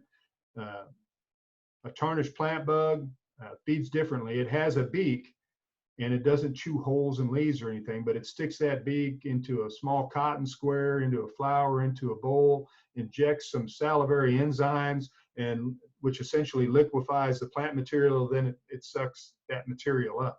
So it's a very different way of feeding. And when they do this feeding, they very often cause square loss of small or reduced quality of those bowls. And that, of course, can lead to yield loss and late maturity. Both tarnished and clouded plant bugs will injure not only squares, but also flowers and small bowls.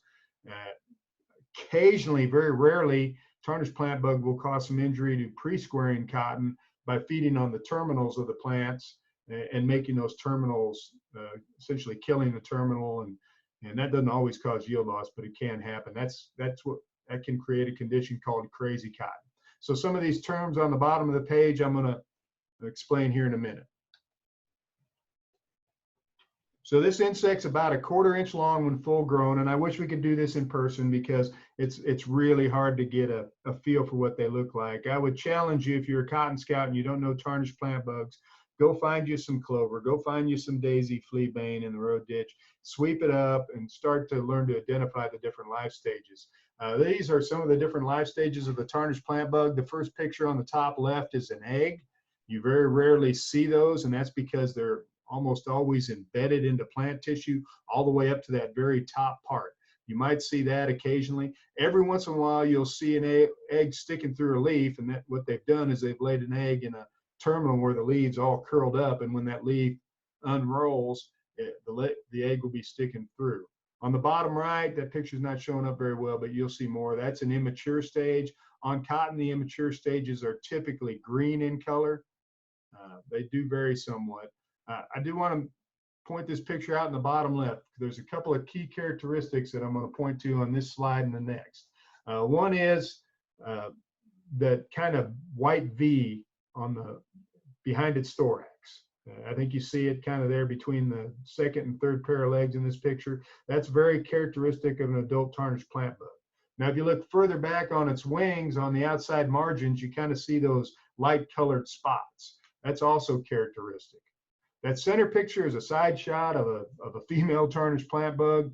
You can see its beak sticking downwards. Again, it has a beak. It doesn't feed like an aphid or a mosquito, though, but it does have a beak. So, you know, you got to keep that in mind. A lot of times I'll get a call from somebody and they found an insect that has a beak like this, and they'll say, is this causing this damage? Well, the damage is big holes in the leaves of a cotton plant. And these things don't leave holes in the leaves of the cotton plant. They don't chew on them. So just some more pictures. Of course, that's an adult there in the middle of the screen. I think very clearly you can see that white V in those light colored patches farther back on the wings. Very typical of an adult tarnished plant bug.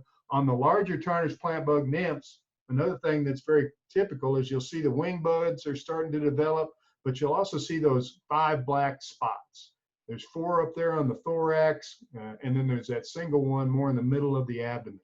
That middle one on the middle of the abdomen is characteristic of immatures of the mirids. So you'll see that on the clouded plant bug as well. But those 5 black spots are very characteristic. Now, the immature stages, the very small ones, can be aphid size and very similar in color. Some people will get confused when they go to identify and confuse these with aphids. I will say the behavior is quite a bit different. These tarnished plant bugs are pretty quick moving. They crawl pretty quickly in a sweep net or on a drop cloth, whereas aphids are lumber along and are pretty slow. Just another extreme close-up of a tarnished plant bug, and I wanted to mention this thing has a huge host range as well. It's often migrating into the fields from alternate hosts. In fact, if the grower goes around a field and mows the ditch bank, or the highway department comes by and mows that daisy fleabane, it can flush these adults into a nearby cotton field, and that's something you need to be aware of. This is actually a picture on a Palmer pigweed. This tarnished plant bug loves many of our key weedy hosts, such as Palmer pigweed, horseweed, and others as well. Mare's tail is another big one it really loves. Again, during the flowering stage and seeding stage, because that's what they're feeding on. So identifying characteristics, I think I've covered these pretty closely. Just some close-ups again. On the left, you see a large nymph with those dark spots. That's a laboratory reared nymph, and it's a little bit different color than you typically see in cotton, but you could see it. On the top right's that adult, and again, you see that V and those light patches. And if you really want to impress your friends, on the bottom right, you can see a female tarnished plant bug. You see her beak is folded up between her legs, but directly down from her beak, you can see that groove that runs down the center of her abdomen. And that's actually where her ovipositor is. When she lays an egg, she extends the ovipositor out. When she's not laying, it's folded up in there. A male obviously won't have that since they don't lay eggs. So let's talk about the damage they do. On the left there, this is what we'd call crazy cotton. Thrips can do this, other things can do this, hail damage, sand damage can do it, but what that crazy cotton is a symptom that something's taken out the apical meristem, the growth point of that small seedling cotton plant, and you lose apical dominance. It doesn't necessarily kill the plant. In fact, it doesn't necessarily cause yield loss unless it occurs widespread, but the plant just grows atypically, and that's pretty typical of cotton anyhow. It doesn't always grow according to the book. On the top right is what we'd call a blasted square. This is something you need to pay very close attention to. That's a square that's been damaged, turned brown, and is going to fall from the plant. You see the scar, the excision scar. Very often that may be the only thing that's present. So the square has already fallen from the plant. If you see blasted squares in cotton, it doesn't always necessarily mean tarnished plant bug, because later in the season, as the plant's maturing, small squares will come on the plant, and the plant just decides to shed them because it doesn't have the resources to keep them.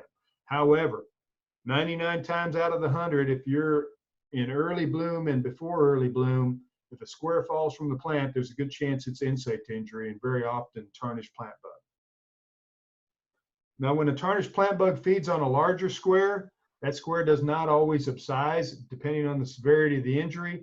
But when that square opens up and flowers, often you'll see evidence of that feeding. And that's what you're seeing on the bottom right. That's a dirty bloom. And those brown spots are where the tarnished plant bug fed on that square, probably while it was closed, not while the flower was open, and fed on the anthers of that square. That can be very characteristic of infestations. It's one of those things you look for as you're walking through a field. If you're seeing a lot of dirty blooms, you need to be very aware that you either have tarnished plant bugs or you recently had a lot of tarnished plant bugs. If I walk through a field and all the blooms are pristine and white, that's a very good sign that I very likely don't have a significant problem. They will occasionally, you'll see them in the blooms and they'll feed when the blooms are open as well, but often this damage is done while the square is larger.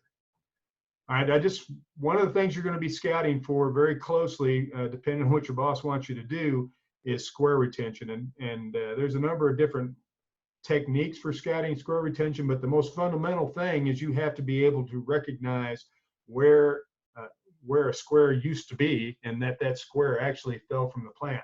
So this is a couple of pictures here. The one on the left, you see the blasted square. Of course, there's an abscission scar right next to that, but what you might not have noticed is there's another abscission scar at the first position, right below it.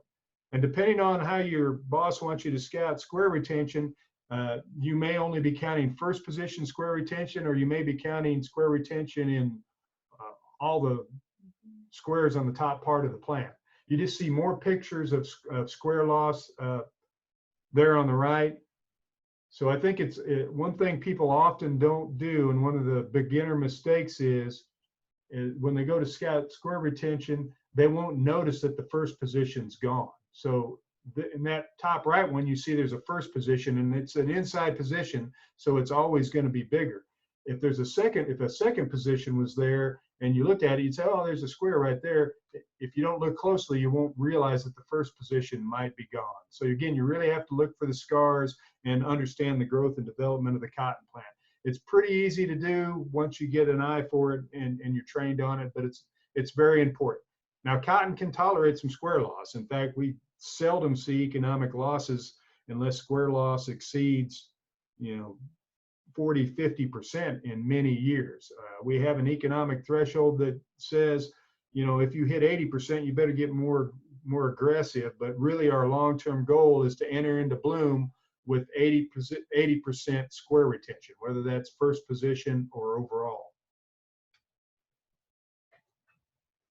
I've mentioned a lot of this already. They have many alternate hosts. They're very migratory, so they can infest fields pretty quickly. Monitoring square retention is very important prior to bloom. Again, the loss of small squares in late July or August is not important at all. It's really inconsequential. However, the plant bugs that might be causing that could be feeding on bolls. Prior to bloom, we typically use the sweep net. And that's because the sweep net is better at catching adults. And that's primarily what you're dealing with during the early squaring window. As you get closer to bloom, we often sweep to a drop cloth, or we use both a drop cloth and a sweep net. And sometimes people will use visual sampling. Again, just looking for dirty squares and dirty blooms. If I can pull this off, I'm going to show a couple of videos.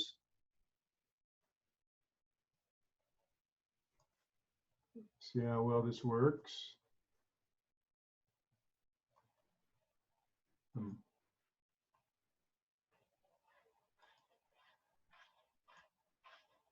It's not working well at all.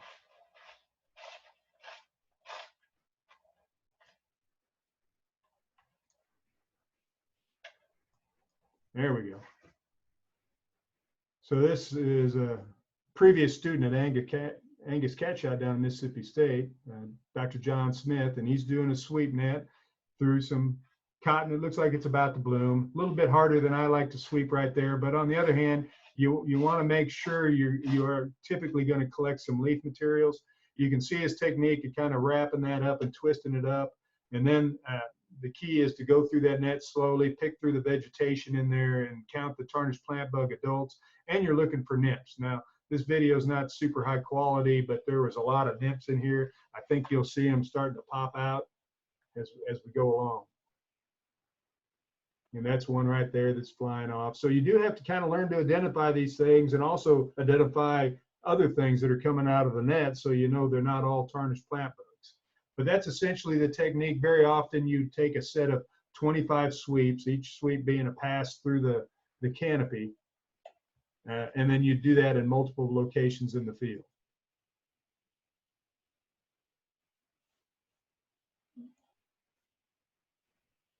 All right, now I'm going to go ahead and show a drop cloth video, I hope.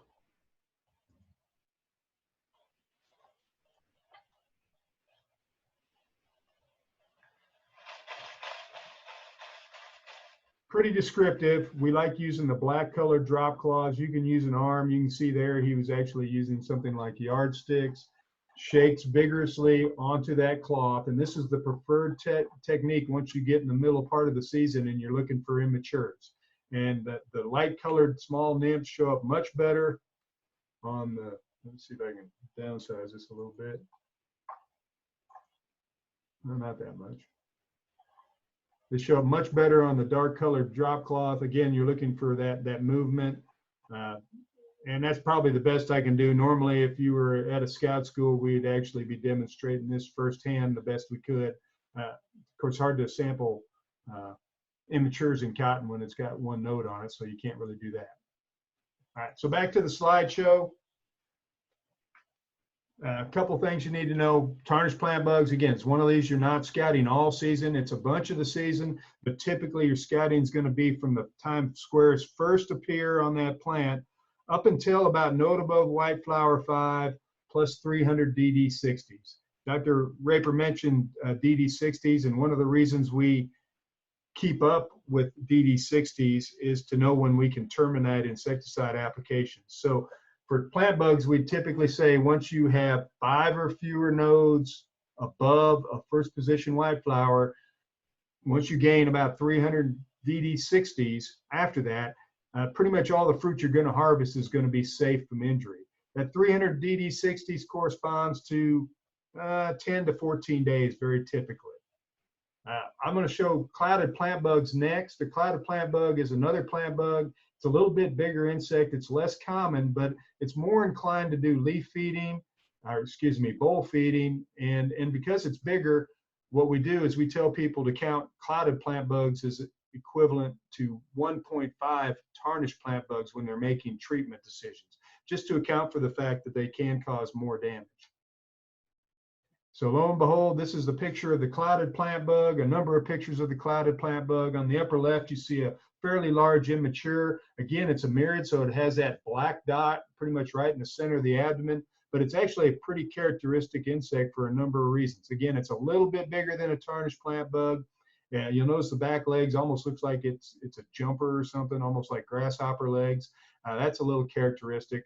But on the immature stages, they have this very candy cane appearance of their antennae. It'll be maroon or almost black in color, but that light dark striping on the immatures is a sure sign of clouded plant bug. Now the adults that you see pictured, those top right 3 pictures, have antennae are a little bit different. You'll notice on the immatures that those antennae are also lined with little hairs up and down them. They kind of disappear in the adults, but you'll notice that first segment of the antennae is much larger than the other segments of the antennae, and then it narrows down considerably. So again, some key characteristics of the clouded plant bug. As I mentioned, they are a little bit more inclined to feed on bolls and larger squares. On that bottom left picture, and you will definitely see this with tarnished plant bug, that's what we call a dirty square.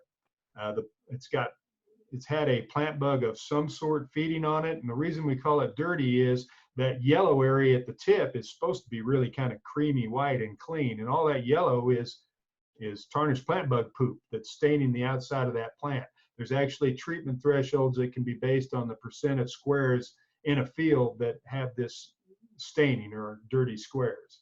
Just like we had dirty blooms, we have dirty squares. Now, we don't usually call them dirty bolls, but those pictures on the right are dirty bolls. Tarnished plant bugs and stink bugs, which we'll talk about next, can cause this as well, but this would be very characteristic of clouded plant bugs. There's a lot of these little pock marks on it. We call it cat facing. When you split that bowl open, you can see the injury it's done. It's supposed to be white in there, not brown, and that bowl is almost certain to fall from the plant or rot because of boll rot. I just wanted to show off my really good picture of a clouded plant bug, but that is a kind of an extreme view of a larger nymph, and I think you can really see the antennal characteristics there. It's really kind of a pretty looking insect. Just wanted to quickly mention the cotton flea hopper. Pretty dang uncommon in the state of Tennessee, but we do see little pockets of them. Probably most consistently, I've seen these along the Mississippi River in the Tipton, Lauderdale, Shelby County area. It's a more delicate plant bug. It's a light green insect that's probably half the size of the tarnished plant bug. The immatures tend to be light green, and the small immatures will have red eyes, but you can see the wings are kind of clear looking, more lacy looking. It's primarily a square feeder, and in fact, it really only causes economic injury during the squaring period. But just something I want to be aware of. You might see a few of these, and this is one of the reasons we monitor square retention, because you may not be able to identify all the different kinds of plant bugs, but the squares don't change. If you're seeing dropping square retention prior to bloom, that's a serious indication that you've probably got some kind of insect infestation. Well, the very first slide I showed you when we started this whole thing was that of the boll weevil. The boll weevil has been eradicated from West Tennessee. It's really been eradicated all the way down to the areas bordering Mexico. Now, having said that, there are periodically reinfestations of boll weevil that have occurred, so I don't want to exclude it completely from my presentation, because if this insect were to become reestablished, we need to be aware of it very quickly so that we can take steps to re-eradicate the insect. So on the left there is the adult boll weevil sitting on a square.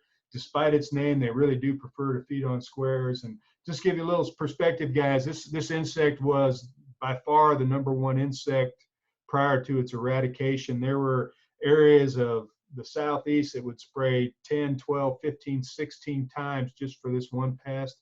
Very common in West Tennessee to have to spray 4 to 6 times for boll weevil, and now we don't have to spray at all. The adult will, both the males and the females will feed on squares, and that's what that puncture wound is.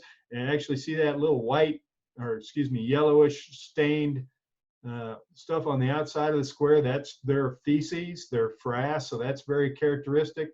Now, what a female will do on a square or a boll is she'll turn around and actually lay an egg in that hole. Now, that's a boll weevil. So that big long snout you see in there is not a beak like a plant bug. It actually has chewing mouth parts on the end of it. So they chew a hole, and really what they're going after when they're feeding is the stamen, the anthers on the inside of that square, just kind of like what the plant bug's doing. The female will turn around again and lay an egg, put a little waxy wart over it, and the grub, the legless grub that you see on the right side there, will develop inside. One of the reasons this insect was so difficult to manage is because you can't get insecticides on the inside of the square or the boll. So if you didn't kill the adults, you really couldn't control the infestation. What you're looking for is evidence of boll weevil infestation like I've shown you. Certainly the presence of grubs would be very concerning. There's a number of other weevils you occasionally see in cotton that are not the boll weevil. If in doubt, collect it. We can identify it. That picture on the bottom right is a close-up of a boll weevil's front legs. I just wanted to point out the really characteristic spurs on that legs that help you identify it as a boll weevil. You notice there's 2 spurs on that leg on the femur, the very most inside segment of the front leg. The first spur is bigger than the second spur, about twice the size, maybe a little bit bigger than that. That's very characteristic of a boll weevil. This is one that if you find, you need to report it again to the right officials immediately. And the right officials ultimately would be the people that run the boll weevil eradication program. If you're a scout, you will see these little green traps occasionally along fields or roads. Those are pheromone traps to monitor for reinfestations of the boll weevil. I'll be surprised if I don't have a picture of one next. Well, maybe not. Just again, some more pictures there. When I worked in Alabama, the first time I walked into a field and really had to deal with a lot of boll weevils, every flower had 8 to 10 boll weevils in it. So again, it was an extremely important pest historically. All right, I think I got about, actually, I don't know what I have, 15 minutes left, and I'm going to hit on some ones. I'm going to move a little bit more quickly now, but just because we have to. But I got to mention spider mites. This is a very common non-insect pest. It's an arthropod. It belongs to the same orders as spiders, and it's pretty common. In fact, present in almost every field, and occasionally requires insecticide seed treatment. In the picture there, you'll see the most common species we see, which is a two-spotted spider mite. It gets that name because of those dark patches on there. This is a very small mite that feeds on the underside of the leaves, but if you have good eyes, you can certainly see them crawling around. You turn that leaf over and look for movement, and you'll see them crawling around, but it's also handy to have a hand lens. The left is kind of a diagram of the life stages. You can see the egg stage, which is relatively big considering the body of that insect or that mite. When it first hatches out, they call it a larvae because it only has 6 legs, but after that point, they all have 8 legs because, again, they're arachnids. On the right, you're starting to see some evidence of injury on the bottom right. Again, they're feeding on the underside of the leaves, and they're essentially poking holes in those leaves. And because of that, you'll start seeing these discoloration, speckling. It may be yellow, it may be white, and it's very typically right there in the center of those leaves. That's one of their preferred feeding areas. Now, when it gets more mature and that damage gets more mature, you'll start to see reddening like you see in the top there. And the problem that they cause is under severe infestations, which can occur particularly during a drought, you'll see defoliation. Just to give you some perspective on the side, you see the underside of the leaf there and that brown discoloration. That's an indication that spider mites are likely present. You will see in heavy infestations webbing. That's where the spider term comes from. They actually spin webs. And all those little circled things are adult mites. So those are the adults, and you can see they're pretty dang small. You can see some more symptomology. You can see that it's varied. You got some yellow speckling. Often you see them in the folds of those leaves, and you see that kind of pretty pink-red coloration, but it's not supposed to be there. Now, on the bottom right, you see a couple of adults. If I had my pointer, I'd point out those nice little round things. I think I got another picture next, but that's their eggs. So look for eggs, and if you look closely, you'll see some smaller immatures in there. Spider mites are very often an induced pest. Again, when we spray insecticides for other pests and take out beneficial insects, we get problems. They're most likely to cause economic impact when that cotton plant is already stressed, primarily drought stress. So when you get in droughty conditions, that's when symptomology can really blow up very quickly. We scout for them based on the percentage of plants that are showing evidence of mite injury. The threshold's really dynamic and again depends on growth conditions. Well watered, well irrigated cotton probably seldom needs treated, but we recommend treating when 30 to 50% of the plants are infested. It is important to look for actual live mites because infestations can disappear pretty quickly due to the presence of natural enemies and pathogens. Just some more pictures. That bottom right is a really great picture from my colleague, actually one of his colleagues. You can see an adult two-spotted spider mite, a nymphal stage a little bit smaller, and you see those great big eggs right there. And the main picture kind of gives you a little size perspective. So this just to give you an idea of how they can stunt growth, discolor the cotton plant. This is tests where we infested spider mites many years ago at different growth stages. The earlier they get infested, the worse they are. So, you know, they just have a longer period of time to cause injury. You can actually see as you look on the ground there, all those dead brown leaves that are laying on the ground, and that's defoliation caused by the spider mites. So when you're scouting a field or driving up to a field, you know, one of the things you're looking for that makes you think about mites and maybe take specific samples for mites is discoloration. Now, there's a lot of things that can discolor a cotton plant, particularly at the end of the year when it starts to senesce. You'll see reddening or browning, and it's just part of the natural senescence. But it's also very characteristic to see spots in the field that are discolored or yellow, like you see in this picture right here. And in this case, this was spider mite infestations.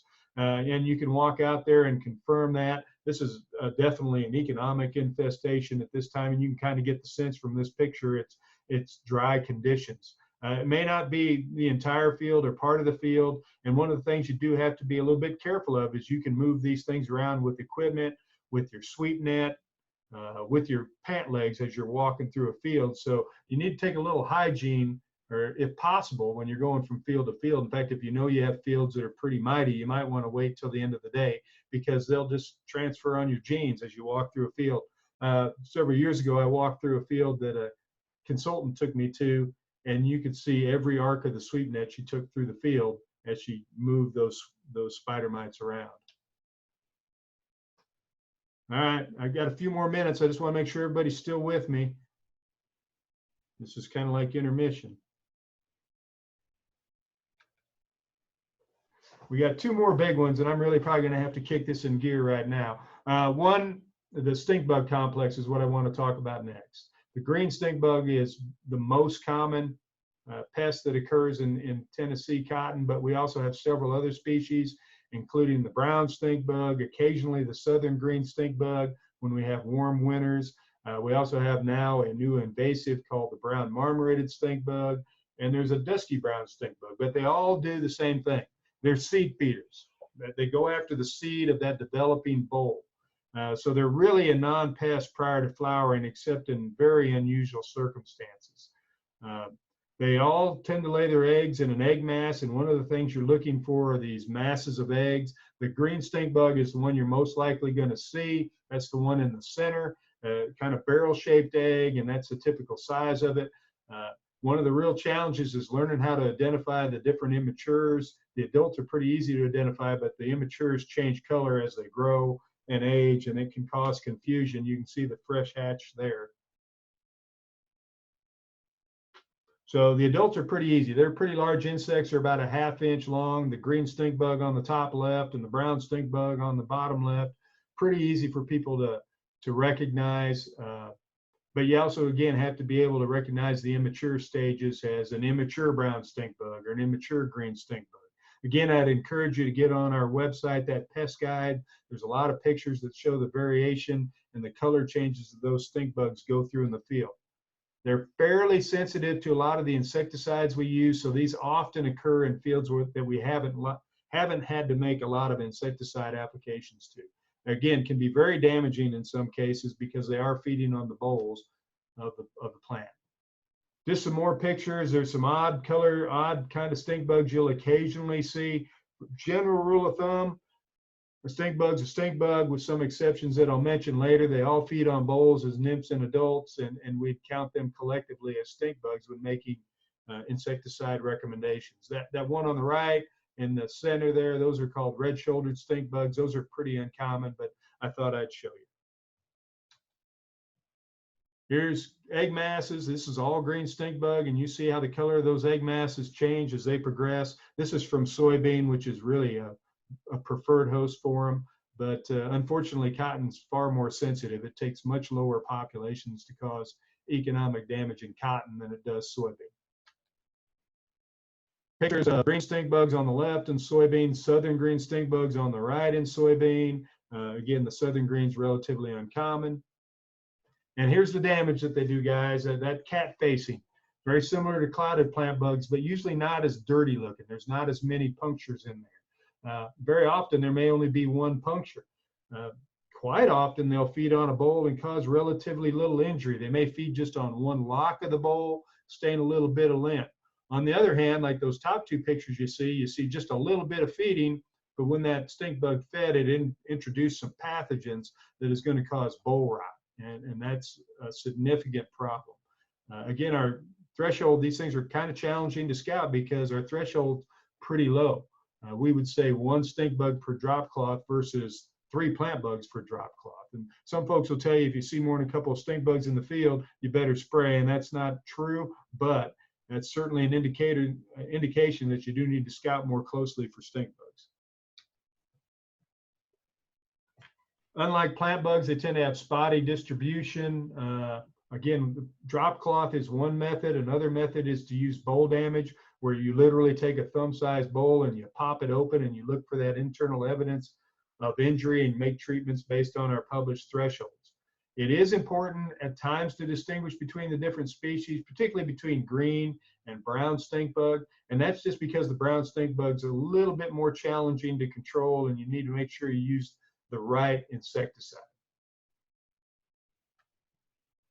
All right, the last big complex of insects I'm going to talk about, and really it's one primary insect that we deal with, is the bollworm and then the tobacco budworm.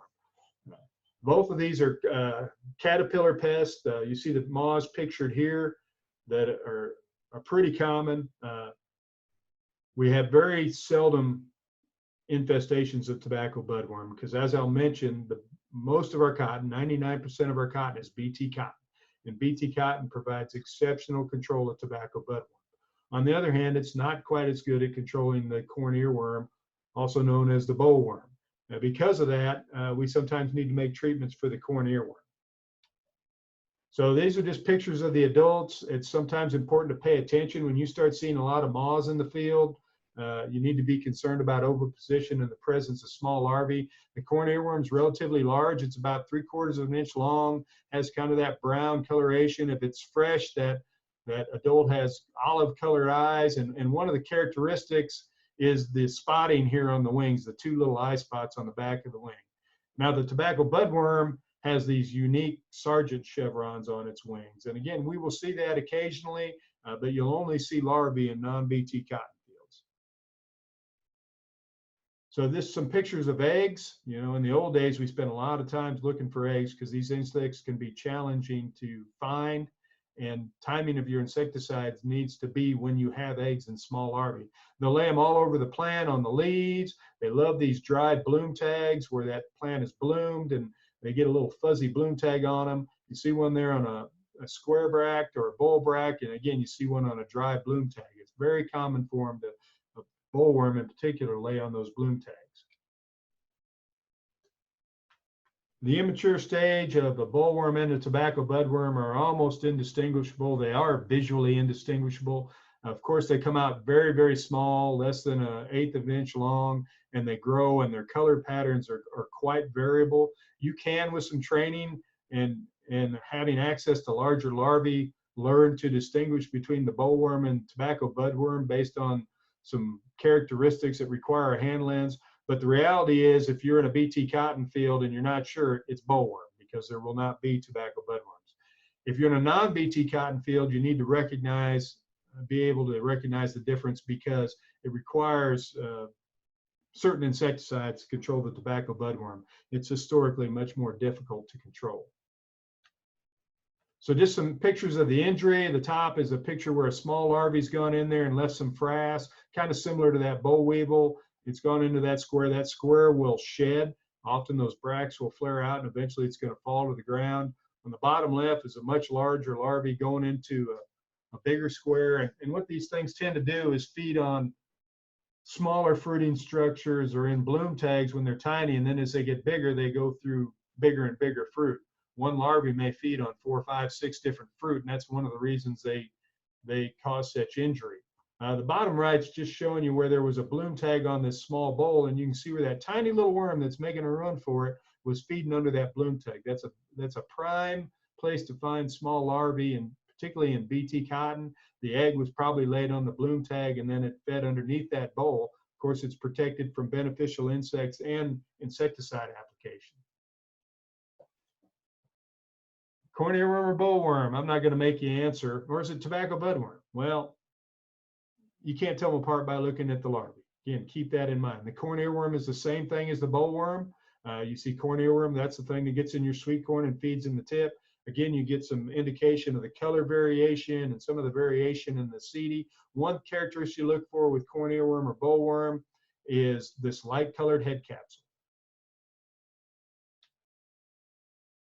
Just some more pictures of the color variation. I'm not going to lie to you. This is one that when you get to that time of season, you're probably going to have to be trained by your advisor, because it really requires some experience and having an infestation in the field to be able to successfully identify it.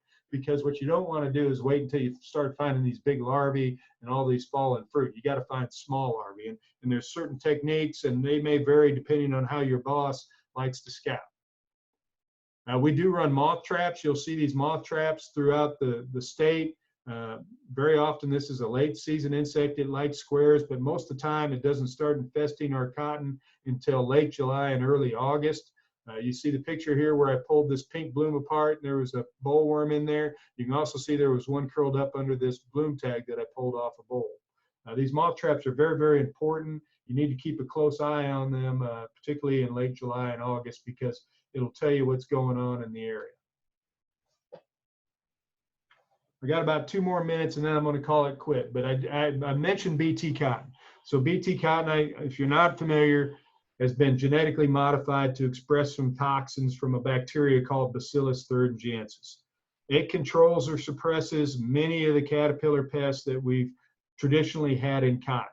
And as I said, you can expect complete control of tobacco budworm. Spraying for corn earworm or bollworm is sometimes necessary. It's probably our #2 pest in the state. This varies depending on the type of BT cotton. Some of the newer BT cottons actually have 3 different BT toxins in them, and they do much better. But even in those cases, spraying may rarely be needed. A lot of people are still growing Bollgard 2 cotton varieties, and because of resistance and because it's not quite as good as it is on the tobacco budworm, we sometimes need to spray for it.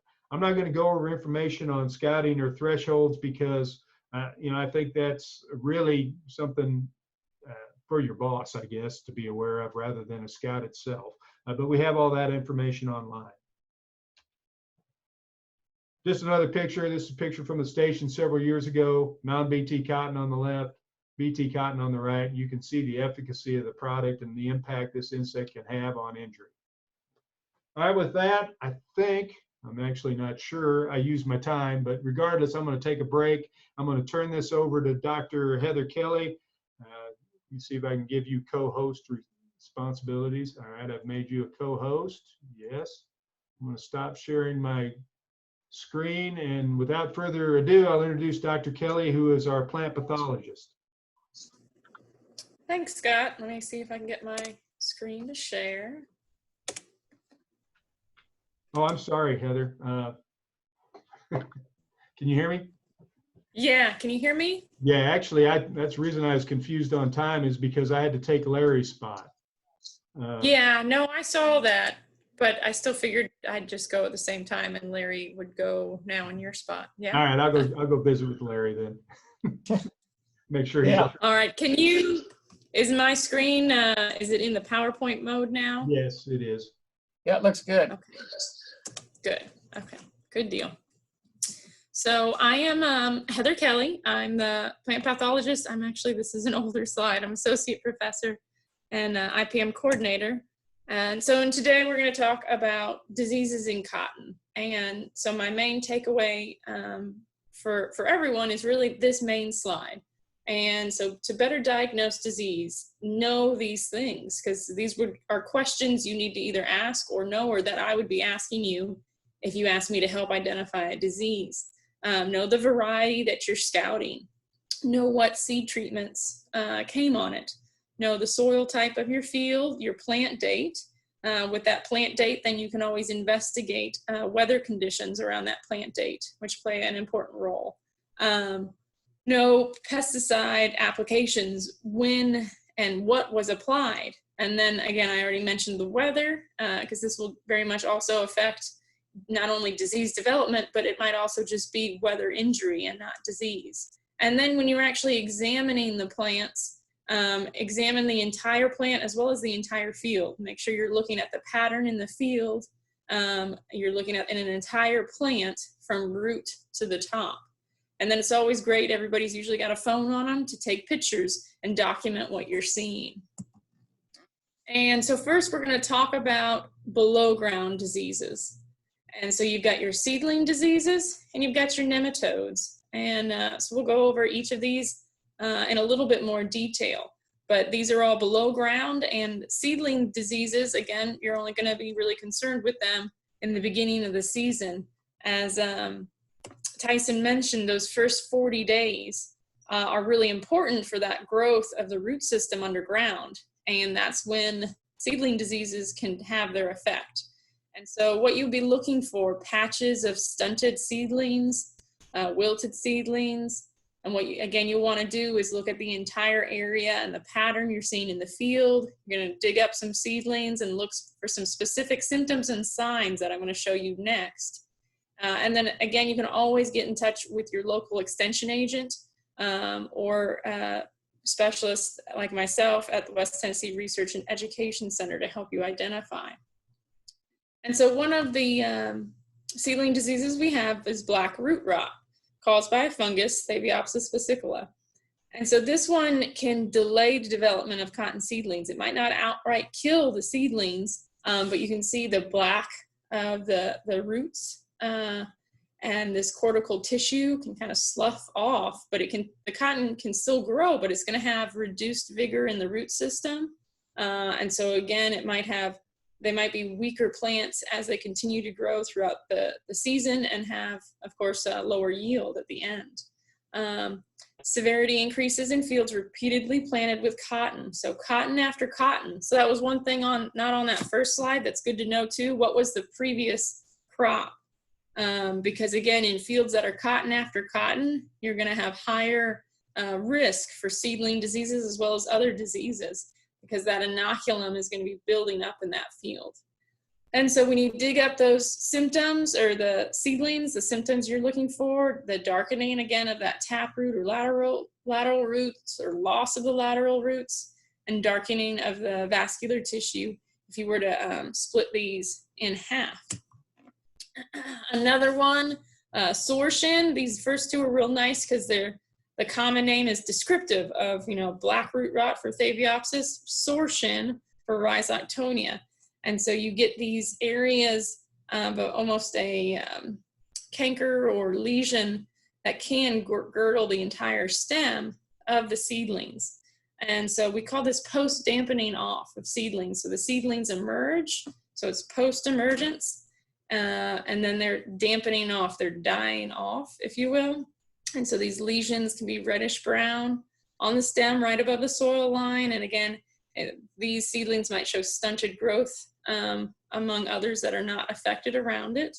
And so again, the sign is actually looking for the actual fungal growth that you might be able to see with a hand lens, or if you're able to put it under a microscope. And so those are two true fungi. Here's some other pictures of Rhizoctonia, again, sore shin on seedlings. So again, you can see the discoloration and the lesions, not only on the stem, but they can go into the root system. And then we get into our last true fungi, which is just Fusarium species.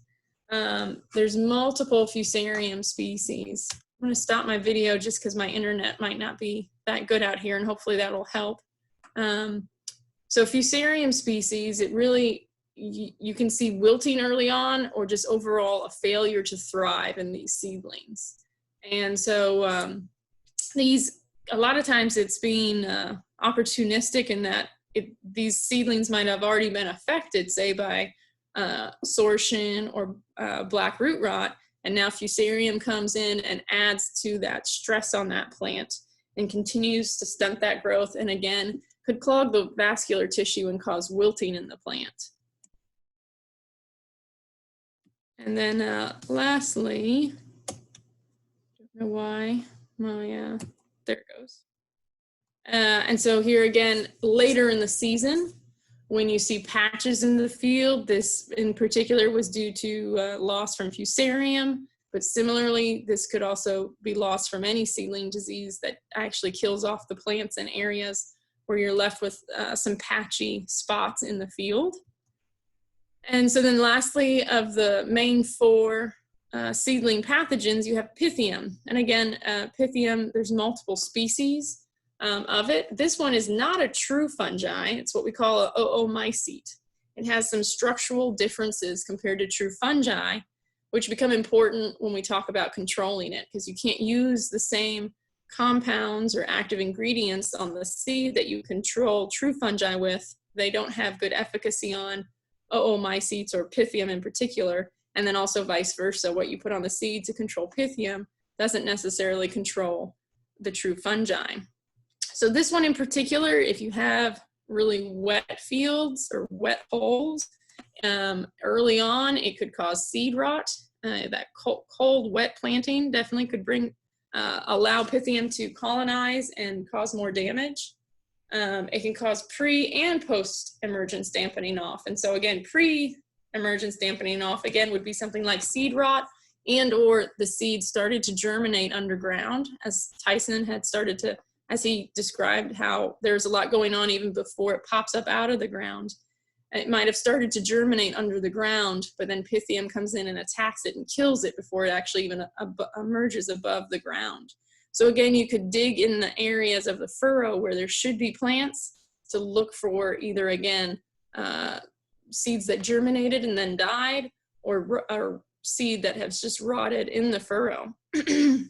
Again, symptoms, when you do dig up seedlings, you'll see discoloration of the taproot and secondary roots, and overall stunted growth.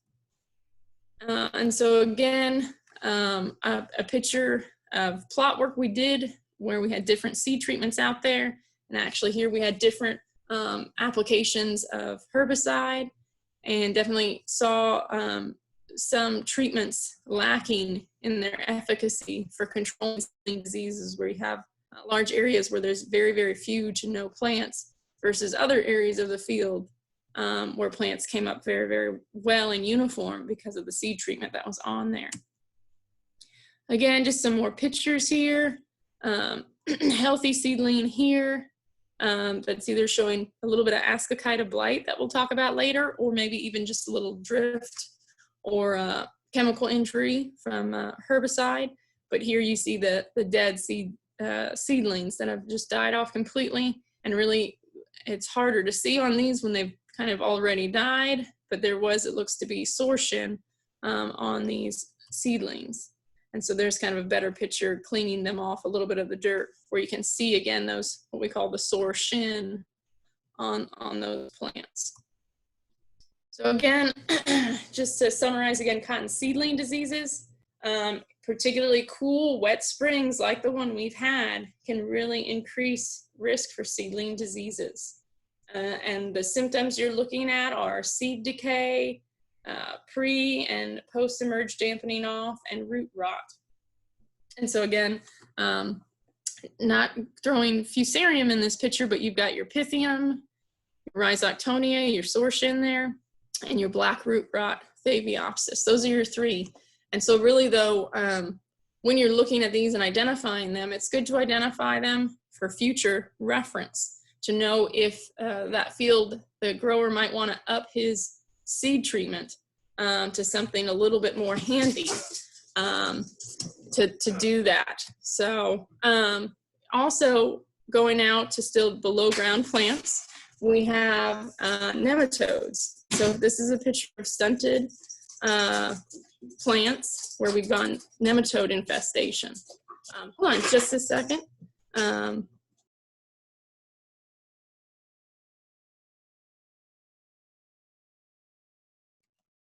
And so that, again, that below ground feeding affecting the root system. And as again, Tyson explained very, very well how important that below ground and root development then impacts the above ground development later on in the season.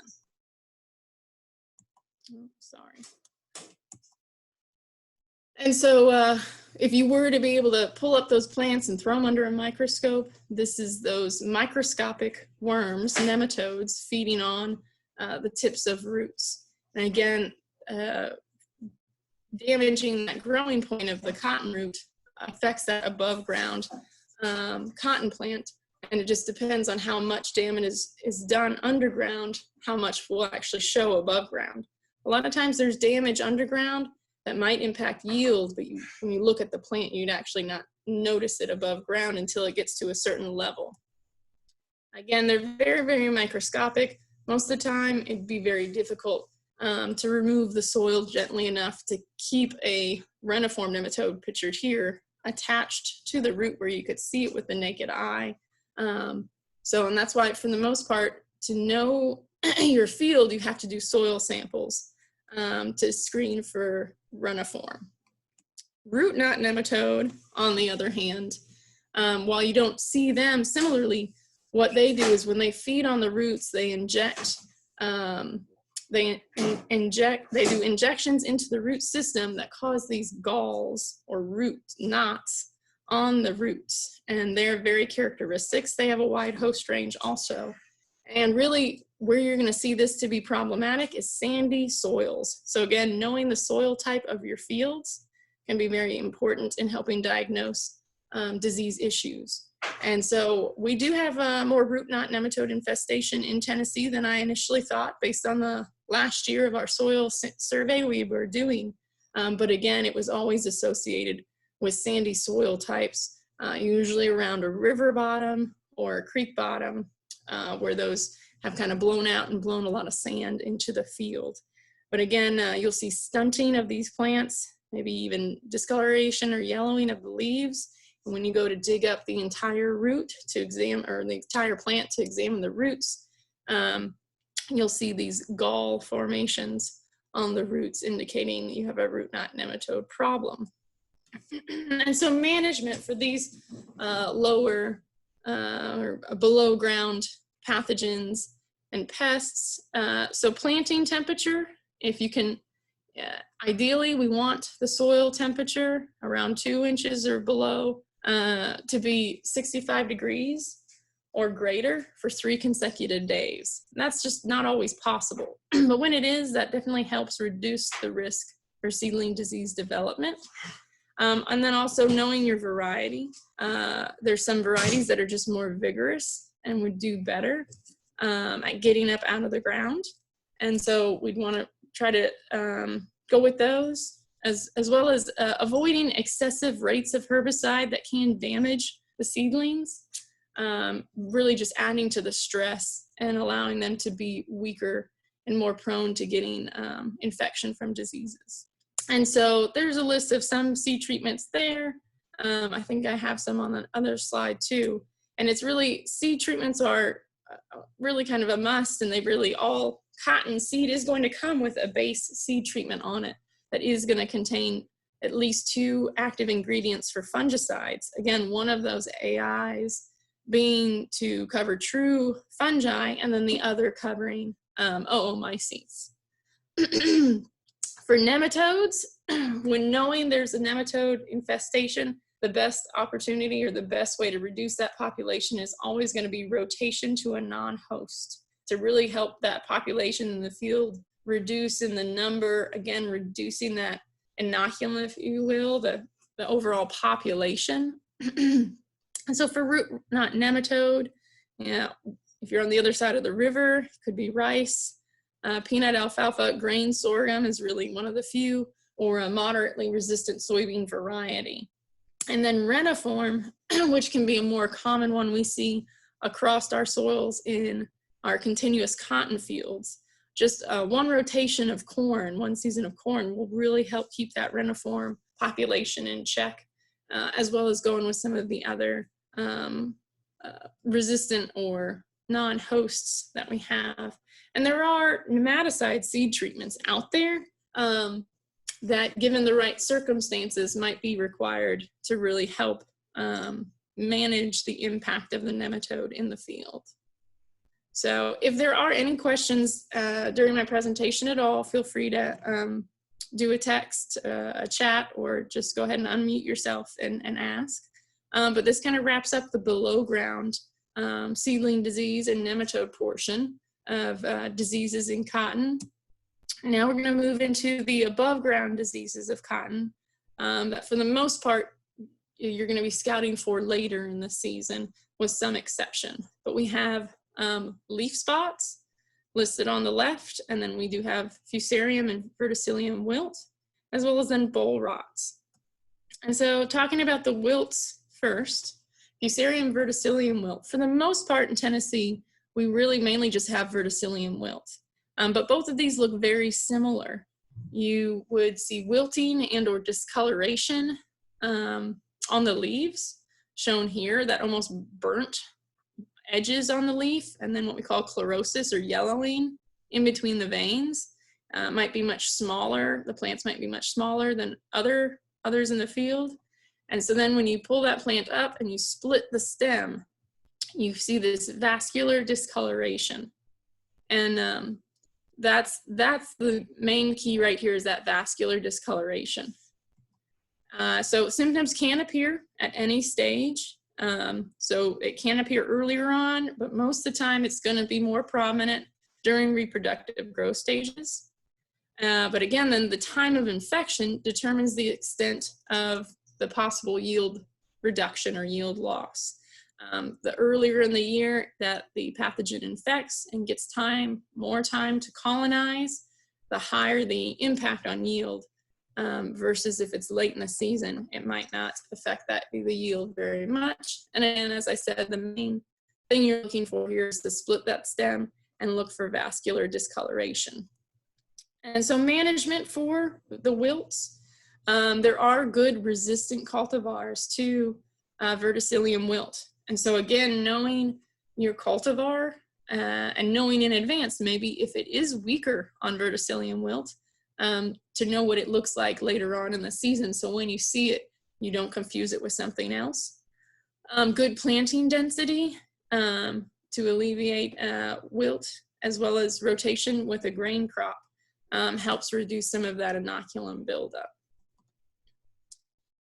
So now moving on to boll rots. And so as Scott had mentioned, insects really contribute a lot to boll rot, and a lot of the ways pathogens enter into the bolls can be due through wounds from the insects, those feeding insects he mentioned, whether it be stink bugs or plant bugs, that then allow pathogens, because there are multiple different species, not just of fungi, as well as different bacterial pathogens that can enter in through those wounds and cause the boll to rot.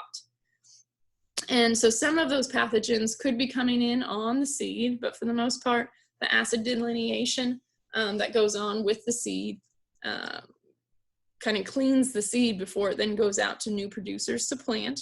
And again, controlling the plant growth, not letting the plant get too vigorous, what we call rank growth. If it gets too big and the canopies overlap, plants are falling over, again, there's just going to be very little air movement in that lower canopy, very humid, very hot, and that's that same environment that these pathogens like to infest the bolls. And again, as I mentioned, effective control of insects that damage the bolls is really sometimes the best management of boll rot. And so now moving on to leaf diseases. And so we've got bacterial blight. I'll circle back around to this at the very end also. And so this is the only bacterial leaf spot that we have. And so what's very common is, so the bacteria is moved in mostly water droplets.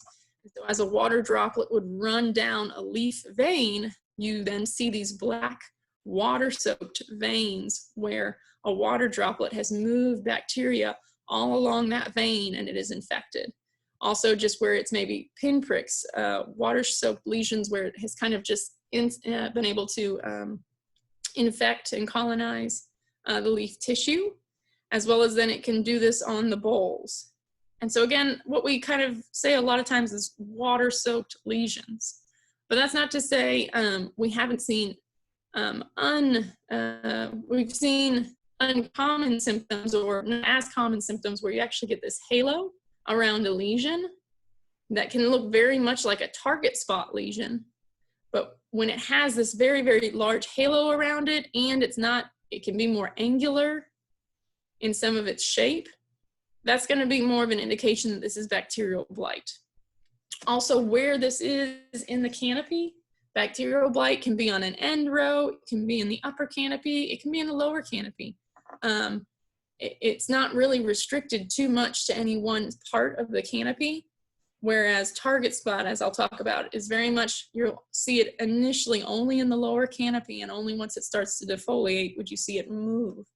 So this can eventually defoliate canopies too, but once you see it, you just note it and note the variety that it is, because the only control we have for bacterial blight is to plant a resistant variety. But it's still very important to take note of it, the severity that it gets to, So hopefully the grower can pick a different variety next year as needed if it gets so bad, and knowing that it's been there 1 year, the following year, if they go back to a susceptible cotton variety, they will have it again. So some of the other leaf spots now that are all fungal leaf spots. The first three we lump together. We kind of call this a leaf spot complex. Alternaria, Cercospora, and Stemphylium. We call this a leaf spot complex because all of them look very, very similar in the field. The only way to tell them apart was you would have to take a leaf into the lab and look at the spores under a microscope to actually identify which of these three pathogens were causing these leaf spots. But these are what we call opportunistic parasites.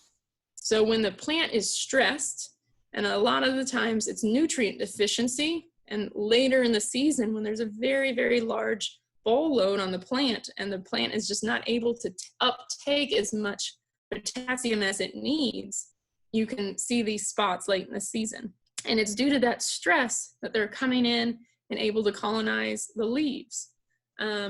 When you alleviate that stress, if at all possible, by correcting the nutrient deficiency or putting water on, if possible, for irrigation, those opportunistic pathogens or parasites will no longer be able to continue.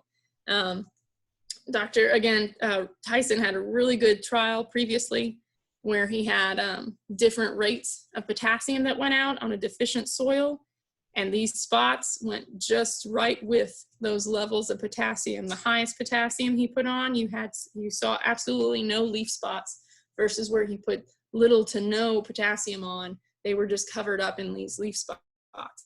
And so it's not recommended to put a fungicide on for these leaf spots, because that's not the cause of it. That's not what's going to alleviate it.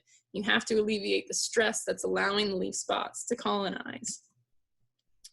Ascochyta blight, what we also call wet weather blight. Again, this is kind of that image we saw earlier. You might see this early on as seedling disease on the seedlings. It'll spot up the leaves a little bit, but this looks very similar, like I said earlier too, to herbicide injury. Nothing that really needs to be done. It really will grow out of it. Similarly, in the later part of the season, if we have very wet weather, we might also see this in the upper canopy. And I've never recommended a fungicide application for this here in Tennessee, but further to the south, it can be possible. And then target spot. So I've mentioned this a little bit earlier too. Target spot, as the name suggests, it creates a lesion with concentric rings that looks like a target. It's going to appear in the lower canopy first, and it's usually never going to appear until the canopy has closed. So that means if you're looking down between two rows, there's 0% sunlight that's actually getting through the canopy. And at that point in time, that's when, or 2 weeks after that, would be when you might start to see target spot in the lower canopy. And this pathogen is responsive to a fungicide. So this is one of the ones you might end up scouting for somewhat intensely. And so again, you need to be pulling that canopy back. You need to be going to some of the thickest parts of the field and looking in those lower leaves. Sometimes it does not take very many lesions on a leaf to actually knock them off.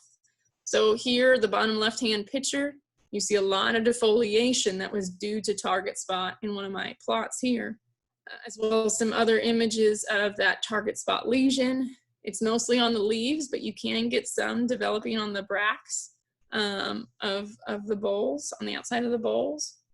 But again, to make sure you're truly identifying target spot, and here I'm comparing it to bacterial blight, but it could be similarly even said for comparing it to other leaf spots, because I have seen, say, Stemphylium in the upper canopy look exactly like a target, but it was Stemphylium because it was all the way in the upper canopy and there was no defoliation or any other spotting all the way down in the lower canopy. And so really you want to know where in the field and in the canopy your symptoms are being shown. So again, target spot, the lower canopy, the thickest area of the field after the canopy has closed. That can be an indication you have target spot, versus if you're looking at an end row when the canopy is still open, it could be bacterial blight, and or it could be some of the other leaf spot or one of the leaf spot complexes I talked about.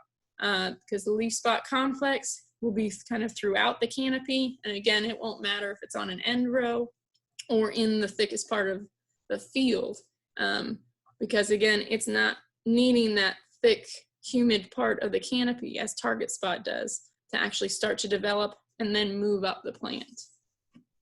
Are there any questions about the leaf spots so far? I think I just have a couple more slides.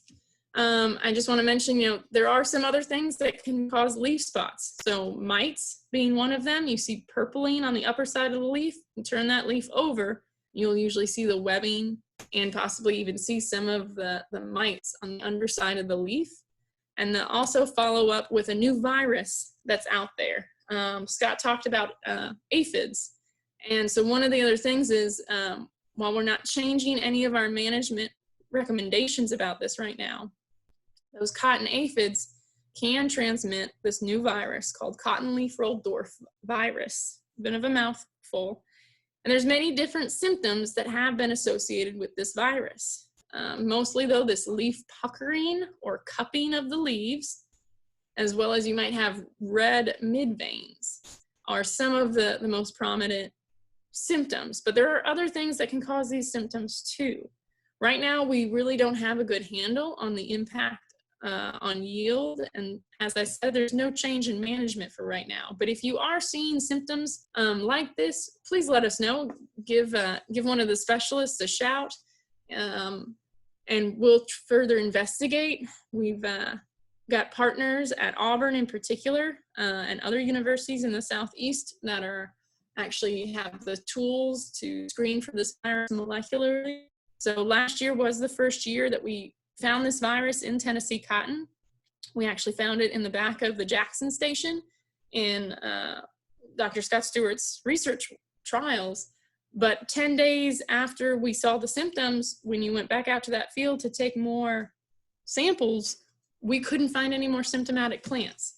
So the plants can grow out of these symptoms and have a very low infestation of the virus. And that cotton was not impacted at all on yield when it came to the virus. And so that's not to say there haven't been other instances outside of the state where they have seemed to have an impact on yield. And so still just trying to figure this out, want to make sure you're aware of it. And again, if you can, give us a contact us if you think you see it. So I did have a question pop up. If target spot comes in late, at what stage is it safe to no longer beneficial to treat with a fungicide in regards to yield? So that's a great question. So really, you need to see it earlier in the season to benefit from a fungicide application. And it is a field by field basis. Definitely, if you're at cutout, that's one of my deadlines. If you're at cutout, then you wouldn't need to be putting out a fungicide application.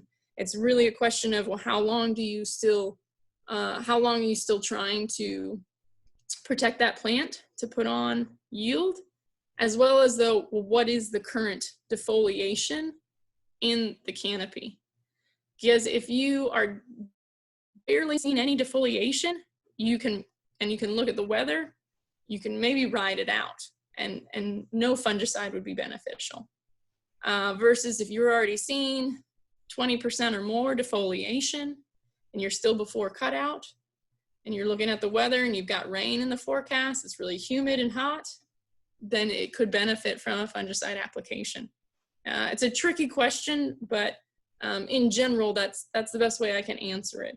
And so our news.utcrops.com blog site, every season we put up new articles that are current to the current year, and reference our kind of forever literature or general literature on utcrops.com.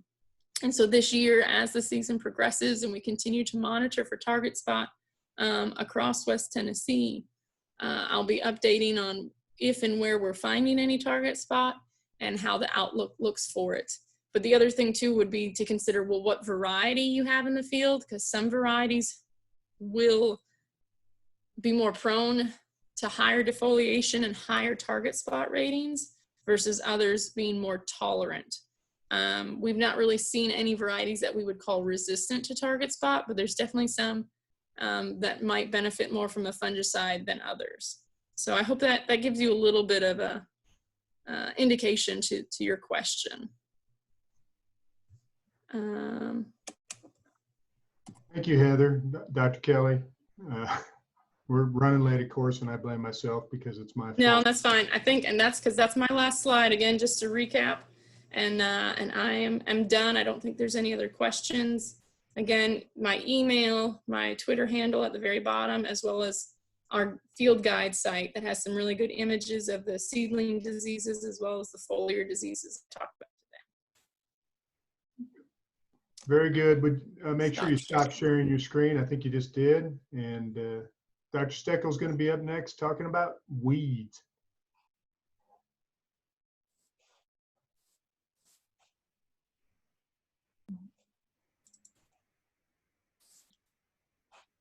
Okay. Can you all see that? I hope this time. We can see it, but we're seeing the next slide too. I don't know if that's something you want to try to. Ah, yeah. Well, it might be helpful if I go quicker. There you go. Maybe. Can you see it? Yeah. Both sides. Well, you can see the next slide too. So I am on the wrong thing.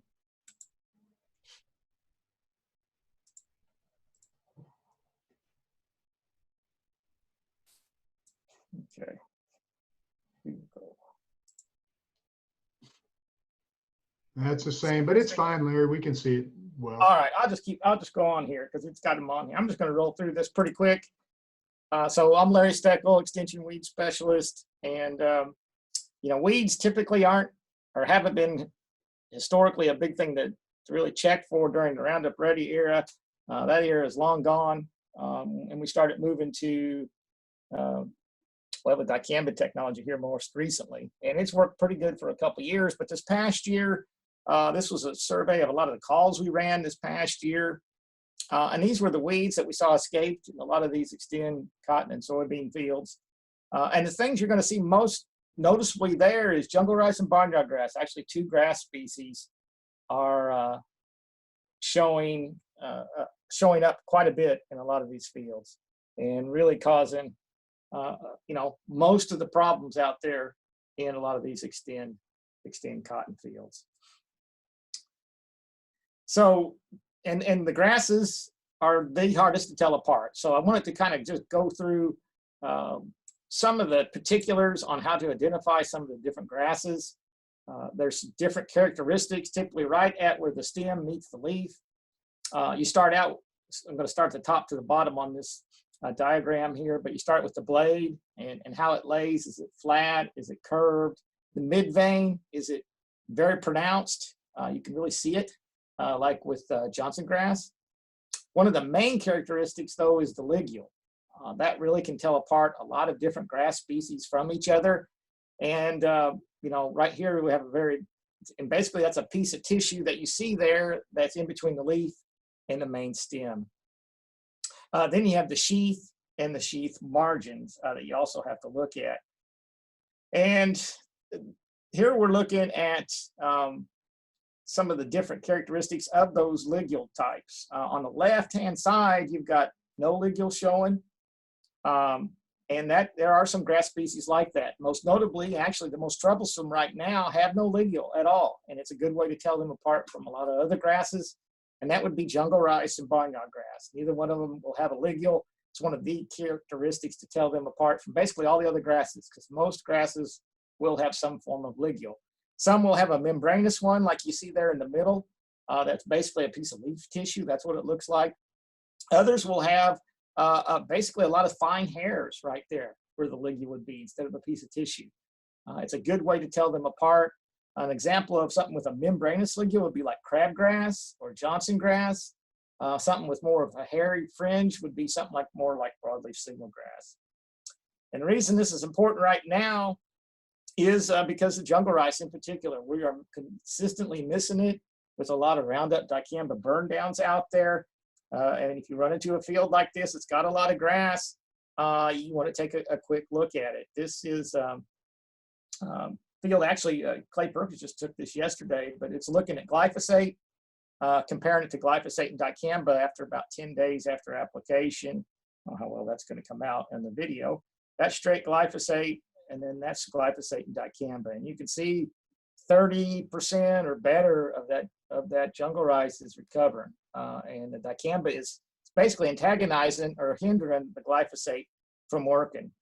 That doesn't happen on every grass species. Some grass species, glyphosate and dicamba will kill. Broadleaf sibley grass would be a good one. Crabgrass would be a good one.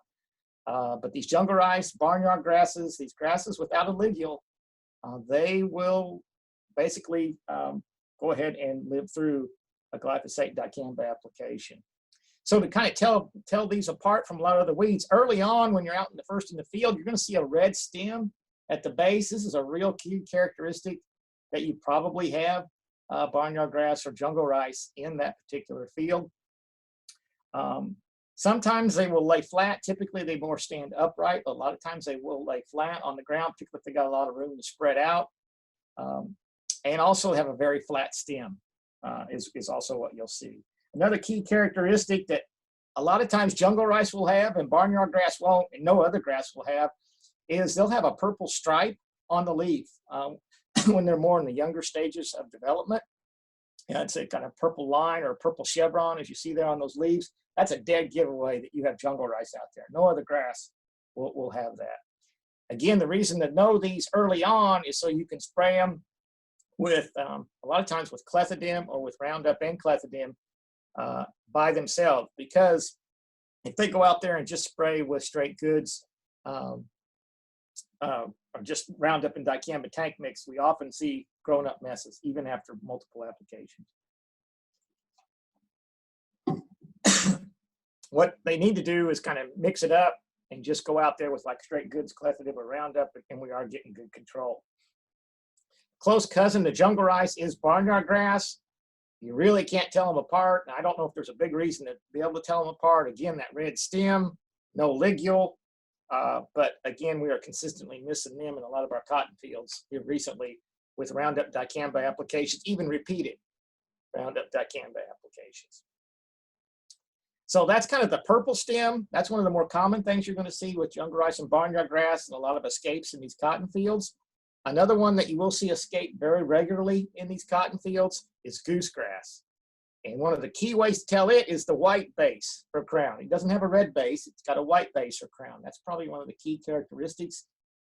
Its characteristic also is to lay flat, and it will have more of a membranous type ligule. Again, this is something you want to ID early for a lot of your fields out there, because if you don't, and they're just spraying Roundup dicamba, again, we can have a lot of misses and a lot of grown up grassy fields if not. Some others out there that Roundup and dicamba will kill, so it's good to know. One is large crabgrass. Here's a picture of large crabgrass. It's got hair typically all up the stem and the leaf that you will readily see, and it's got a very membranous ligule that's very prominent. Pull that leaf back from the stem, you can see it there in the middle picture. You will see that. The other is broadleaf signal grass. Now this can be somewhat hard to tell from barnyard grass or jungle rice at a distance, because as you see there, it has a red base or a red, red base at the lower end of the stem, just like jungle rice and barnyard grass.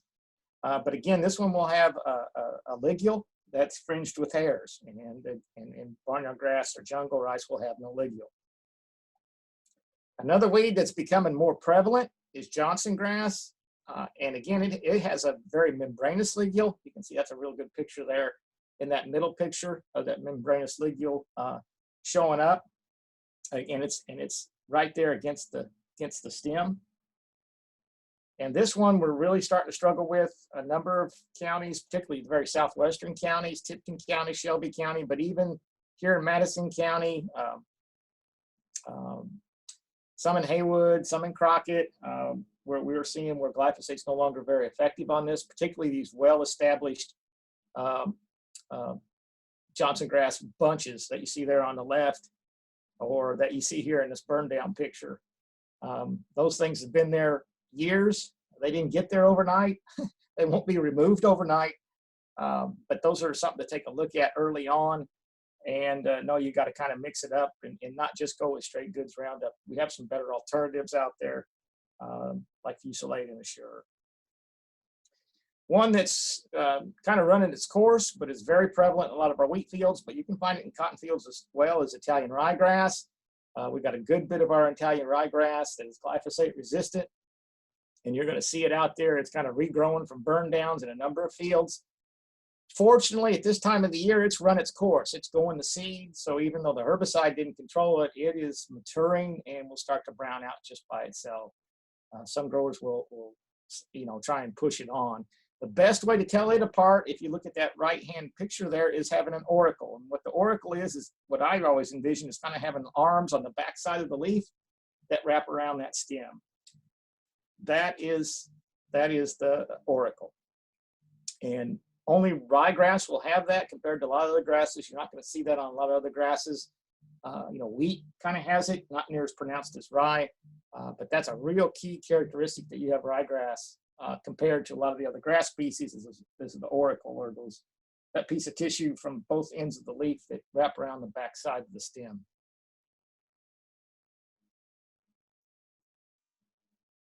So kind of switching gears now. Any questions out there on the on what I've had so far?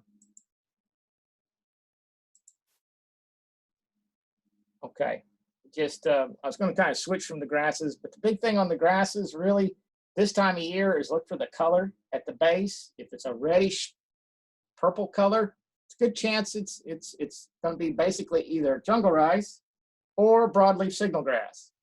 Broadleaf signal grass we can still kill with Roundup and dicamba. Jungle rice we cannot. So that's one of the key characteristics to be able to know the two. And the biggest thing is jungle rice will have a ligule, or jungle rice will not have a ligule. Broadleaf signal grass will. It's a hairy ligule. Okay, I'm going to switch gears just a little bit and talk some broadleaves, and just some of the terminology you will get with those. There on the left-hand side, do you have a simple leaf or a compound leaf? I think just in general, folks are a little more comfortable identifying broadleaves than they are grasses. And there's a lot of different. The compound leaf would be actually like a soybean. It has a compound leaf with 3 little leaflets forming one leaf. Others will have a simple leaf, which would be like cotton, just a big leaf. The other thing is, are the leaves alternate, or are they opposite? So are they opposite on the stem, or is one above the other alternate? Cotyledons, looking at cotyledons early on can be a very good way to tell one weed from another, one of these broadleaf weeds, and just what they look like. Also, the ochrea there on that right-hand figure, see the ochrea, and basically it's kind of like a leaf tissue that's wrapped around where the stem, petiole attaches to the stem. That's a dead giveaway. You have a polygonum. So Pennsylvania smartweed, knotweed, lady's thumb, all those type will have an ochrea. Pretty unique to that family of weeds. Also, again, opposite leaves or alternate leaves. A lot of our weeds will have alternate leaves, like Palmer amaranth, but some will have opposite. You look at the cotyledons. Cotyledons can be, and really can tell you a lot of what you're seeing in the field. They can be lance-shaped, they can be kidney-shaped, they can be more look like an egg or a spatula. There's a lot of different ways to look at them. Linear would be very similar to what you get somewhat out of a lamb's quarter or a baby pigweed. Some of these others would be more like what you see from a morning glory. Also, the leaf margins, are they serrated? Are they lobed? Is it real waxy in appearance? Is it really dissected or divided? That's a real good indication you have common ragweed out there. So we'll go into some pictures of some of these. first up here is it was actually the first one we documented back in the early 2000s. Dr. Hayes did glyphosate-resistant horseweed. I think most everybody knows what it looks like when it gets big. That's pretty easy to tell. But when you really kind of need to know is when it's small and just coming up. And it will emerge basically 10 months out of the year here in Tennessee. Other than January and February, you can see it come up. The biggest flushes, though, are typically in August, September, and then again in March and April are the biggest ones. And you can see in the lower left-hand corner what they look like when they first come up. Penny's pretty big in comparison to those little seedlings. This is what they grow up into and can be an issue in our cotton. Another one that we see from time to time is giant ragweed. And you can see a kind of a 3-lobed leaf version. Some have 5. This is not as big an issue as it was a decade ago, but when we moved from just Roundup Ready to cotton that will handle Liberty, and then later dicamba 2,4-D, it's pretty much taken this one out of the picture, but you can still find it in a lot of ditches and ditch banks. Real unique cotyledons. They're very, you can see in that left-hand corner picture, they're very wide and real waxy looking. Of course, Palmer amaranth, this is the thing you're going to find in most any given field right now. Early on, when it first comes up, you'll almost give a purple tint to the field. Later on, as it gets bigger, it's going to get very leafy. One of the key characteristics of it is, does it have these long petioles compared to, say, a water hemp that's going to have a short petiole, and that's the stem that attaches the leaf to the main stem. Tall water hemp has a more slender leaf than Palmer amaranth. You're not going to see a lot of tall water hemp here in West Tennessee. Flooded areas where it washes down the Mississippi, sometimes it'll have a toe hold. But the main thing we're going to see here is Palmer amaranth. Not a big issue on telling them apart because, quite frankly, the same herbicides that you would recommend for one should work on the other. One of the ones that we will find, particularly in Middle Tennessee, but some places in West Tennessee, is smooth or redroot pigweed. Smooth, I don't know why they call it smooth. It's anything but smooth. It has hair all over the leaves, all over the stem. That's the dead giveaway you have smooth pigweed. Palmer amaranth has no hair on it. Very smooth leaves and stems. And that's the best way to tell them apart, whether they're big or little, is those hairs on the leaf and stem. The best way to tell any of these pigweeds apart is actually later in the season. And this is actually, took this picture. I pulled all these pigweeds out of the same field over in Middle Tennessee. So it can happen from time to time. We'll have a bunch of different species. Particularly in Middle Tennessee, it's more integrated. But from left to right there, you have Palmer amaranth.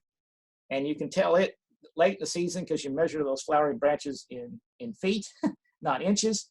Then next to it is actually water hemp. And you measure those flowering branches in inches. Then you got smooth and redroot pigweed. And again, both those species will have hair on them, whereas water hemp and Palmer will not, as far as the leaf and stem. And the best way to tell them apart is those flowering branches. If the flowering branches are narrower than the diameter of a pencil or a pen, it's smooth pigweed. If they're as wide as a pencil or a pen, that's typically redroot pigweed. Those are some subtle differences. Here's another picture. I actually pulled this out at the Milan Experiment Station a few years ago, where they had Palmer, smooth, redroot pigweed, and slender. Good news is Roundup would kill all those but Palmer. So it is good to kind of know those from time to time in fields that may have some of those other pigweeds where Roundup could still do a good job. You can find morning glories out there, and the best way to tell them apart, quite frankly, is their leaf structure, but really the cotyledons this time of year is really good. Ivy leaf morning glory, it has those kidney-shaped cotyledons and leaves. And it's a good way to tell it apart from its cousin, pitted morning glory, which have those very divided first leaves on the plant. One will have more of a heart-shaped leaf later on. The other will have more of that ivy look leaf. Another common one we can see out there is common ragweed. It's cousin to giant ragweed. Cotyledons look very similar to giant ragweed, but the leaf structure is much more variegated than what you'll see with common ragweed. Nutsedge is having a pretty good year, and you can find it out there. It looks like a grass, but it is not. It's in the sedge family, and as such, you can see it from time to time. I think I got just a couple more slides here. I do get some questions on this time of year when we start walking some of these fields, some herbicide injury on the cotton, and I just threw a couple pictures in here.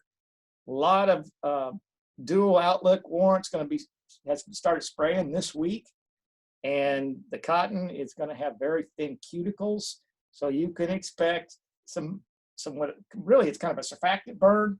There's a lot of oil and dual and outlook and warrant. You put it with glyphosate that has a surfactant in it, or you put it with Liberty, it's got a pretty good surfactant in it.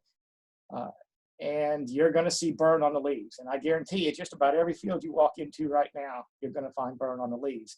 The level of injury is going to be kind of like in this picture, in that 15% range. And you can see it's those older leaves that were, in this case, got sprayed, and the new leaves are coming out and look fine. And that's typically what we see.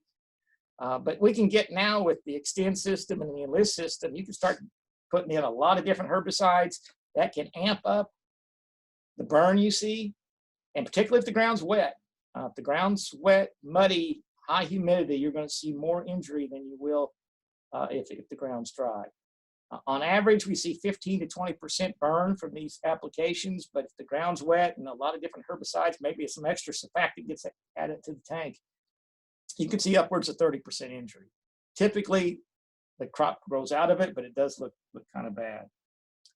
Another thing you will see in fields from time to time is on Enlist cotton is dicamba drift, and this is a picture of what it looks like on Enlist cotton. We don't have a lot of Enlist cotton out there, but on occasion you can see dicamba drift on it.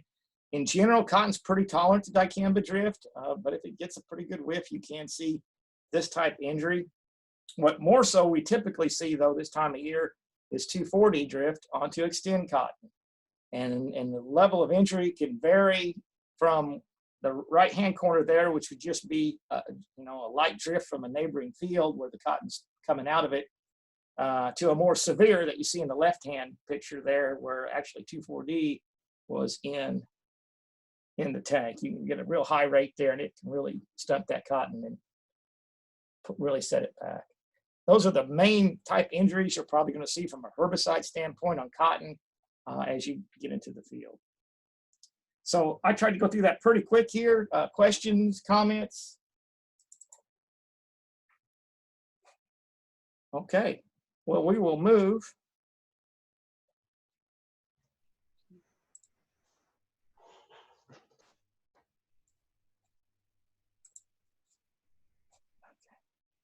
All right, well, next step is going to be Sandy Steckel, and she's going to talk about some of the actual technical things of scouting, record keeping, and safety.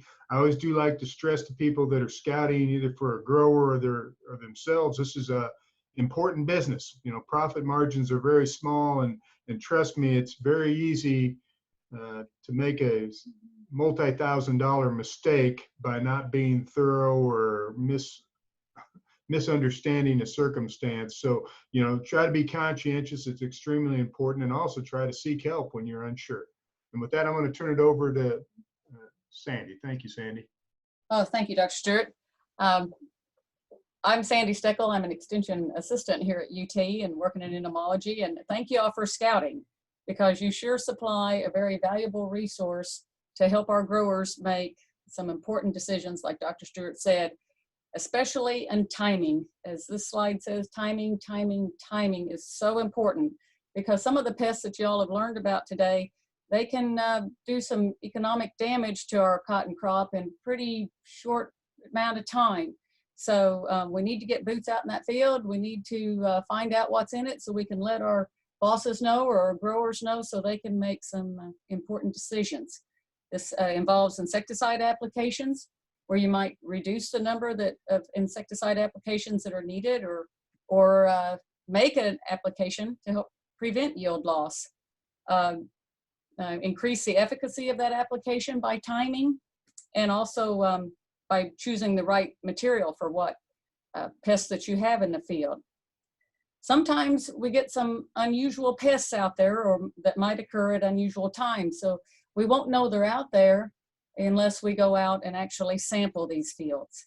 And also it's important to monitor for crop maturity for insecticide termination at the end of the year when we get to a certain amount of DD60s past are cut out or note above white flower 5, so we can stop making insecticide applications.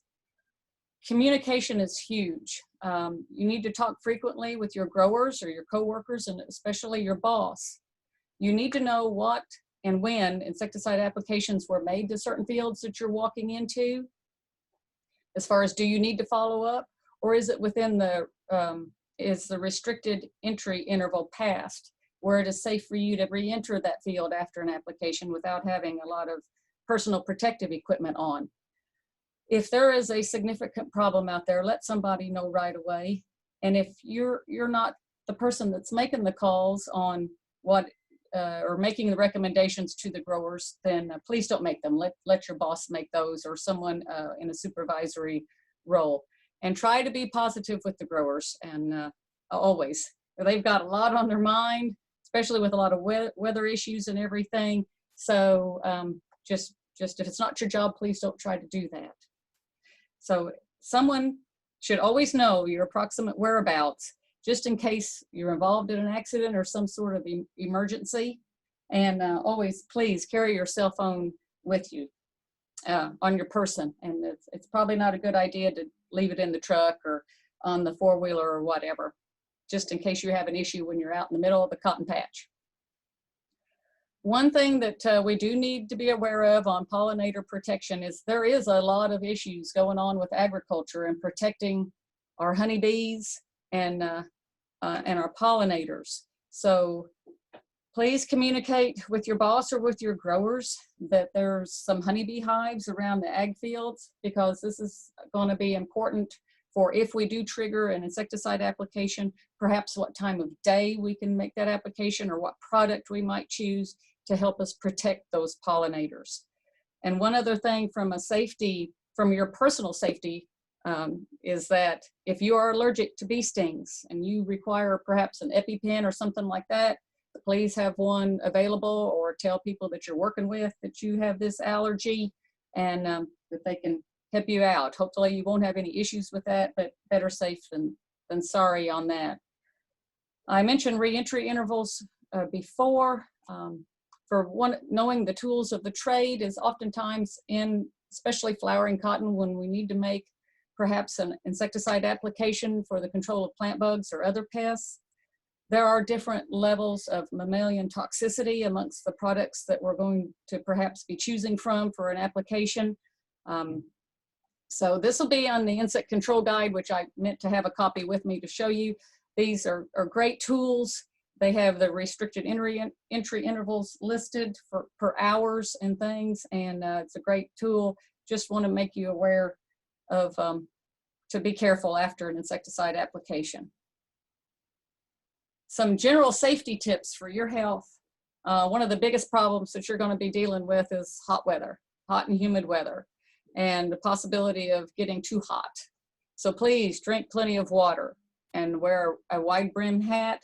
Take breaks in the shade on occasion if you possibly can.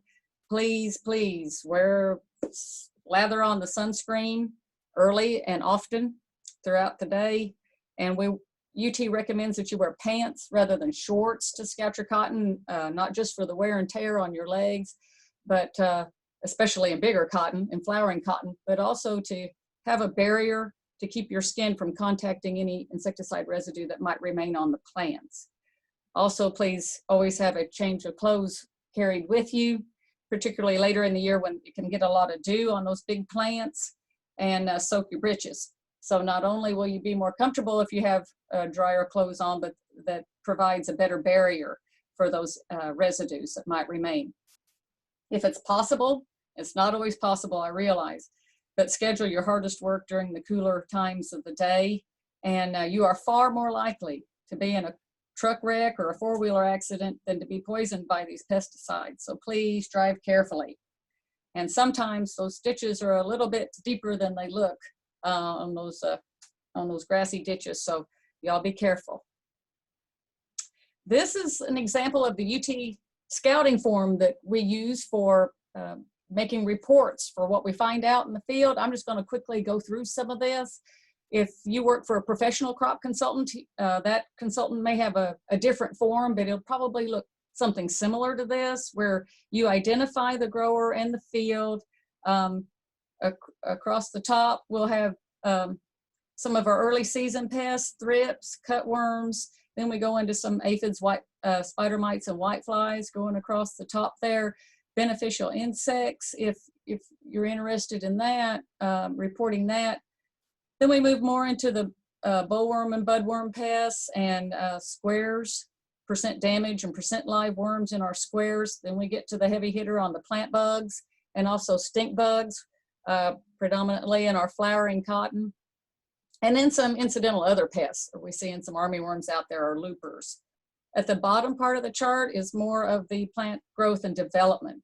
Heightened node, square retention, which is important early season, and boll retention, plus node above white flower, and the heat units past node above white flower 5 are cut out where we can perhaps stop our insecticide applications. And I think that's all I have. If we have any questions, I'll take them. But thank you, I appreciate y'all scouting. Thanks, Sandy. And just to reemphasize, guys, you know, the best scout in the world is no good if he doesn't keep good records. You know, our scouting form is going to be different than your supervisor's scouting form, and I think you need to follow their lead so everybody's communicating on the same page. But that's a very critical component, is the number that you write down is the number per whatever unit he expects you to scout. So, you know, be very aware of that.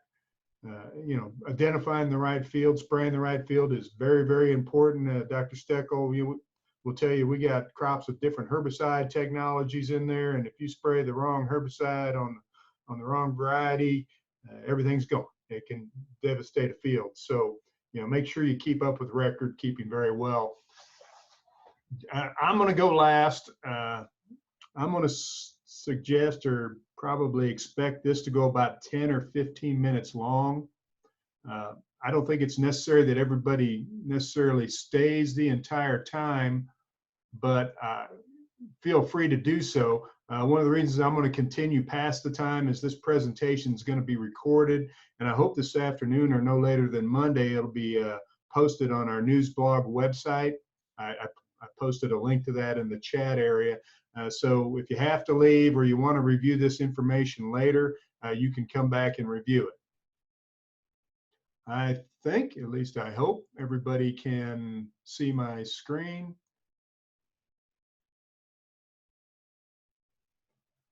Appreciate, by the way, everybody's attendance if you're going to drop off. So I'm going to pick up where I left off, and we have a little bit more common pests, and then I'm going to switch presentations and very quickly go through some of the beneficials and other things that you commonly will see in the field that you need to recognize as either pest or non-pest.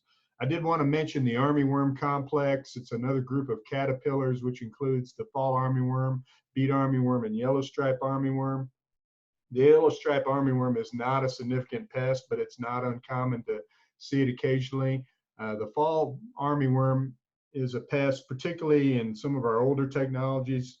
I don't think you'll see this in the Bollgard 3s or the wide strike 3s. I'd be surprised, but treatment can be necessary in non-BT cotton or Bollgard 2 cotton. The beet armyworm, honestly, is one that historically has been devastating in certain years, but with the BT technologies that are out there, it's actually been a number of years since I've seen anything close to an economic infestation. But I will show you what that insect looks like, and you will see it sometimes on the pigweed that's in the field. And in fact, sometimes they can get started on the weedy host and move over to the cotton.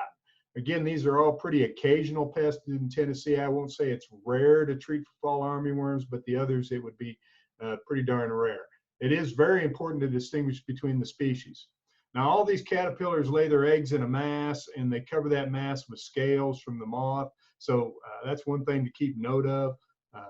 The beet armyworm will have a smaller egg mass, kind of a whiter colored scales. The fall armyworms often lay their egg masses lower in the canopy on the undersides of leaves, so you don't necessarily see them. Of course, the eggs don't do anything, but it's the larvae. Several of these, really all of these, are kind of primarily leaf feeders, but they'll also feed in squares, flowers, and bowls as well.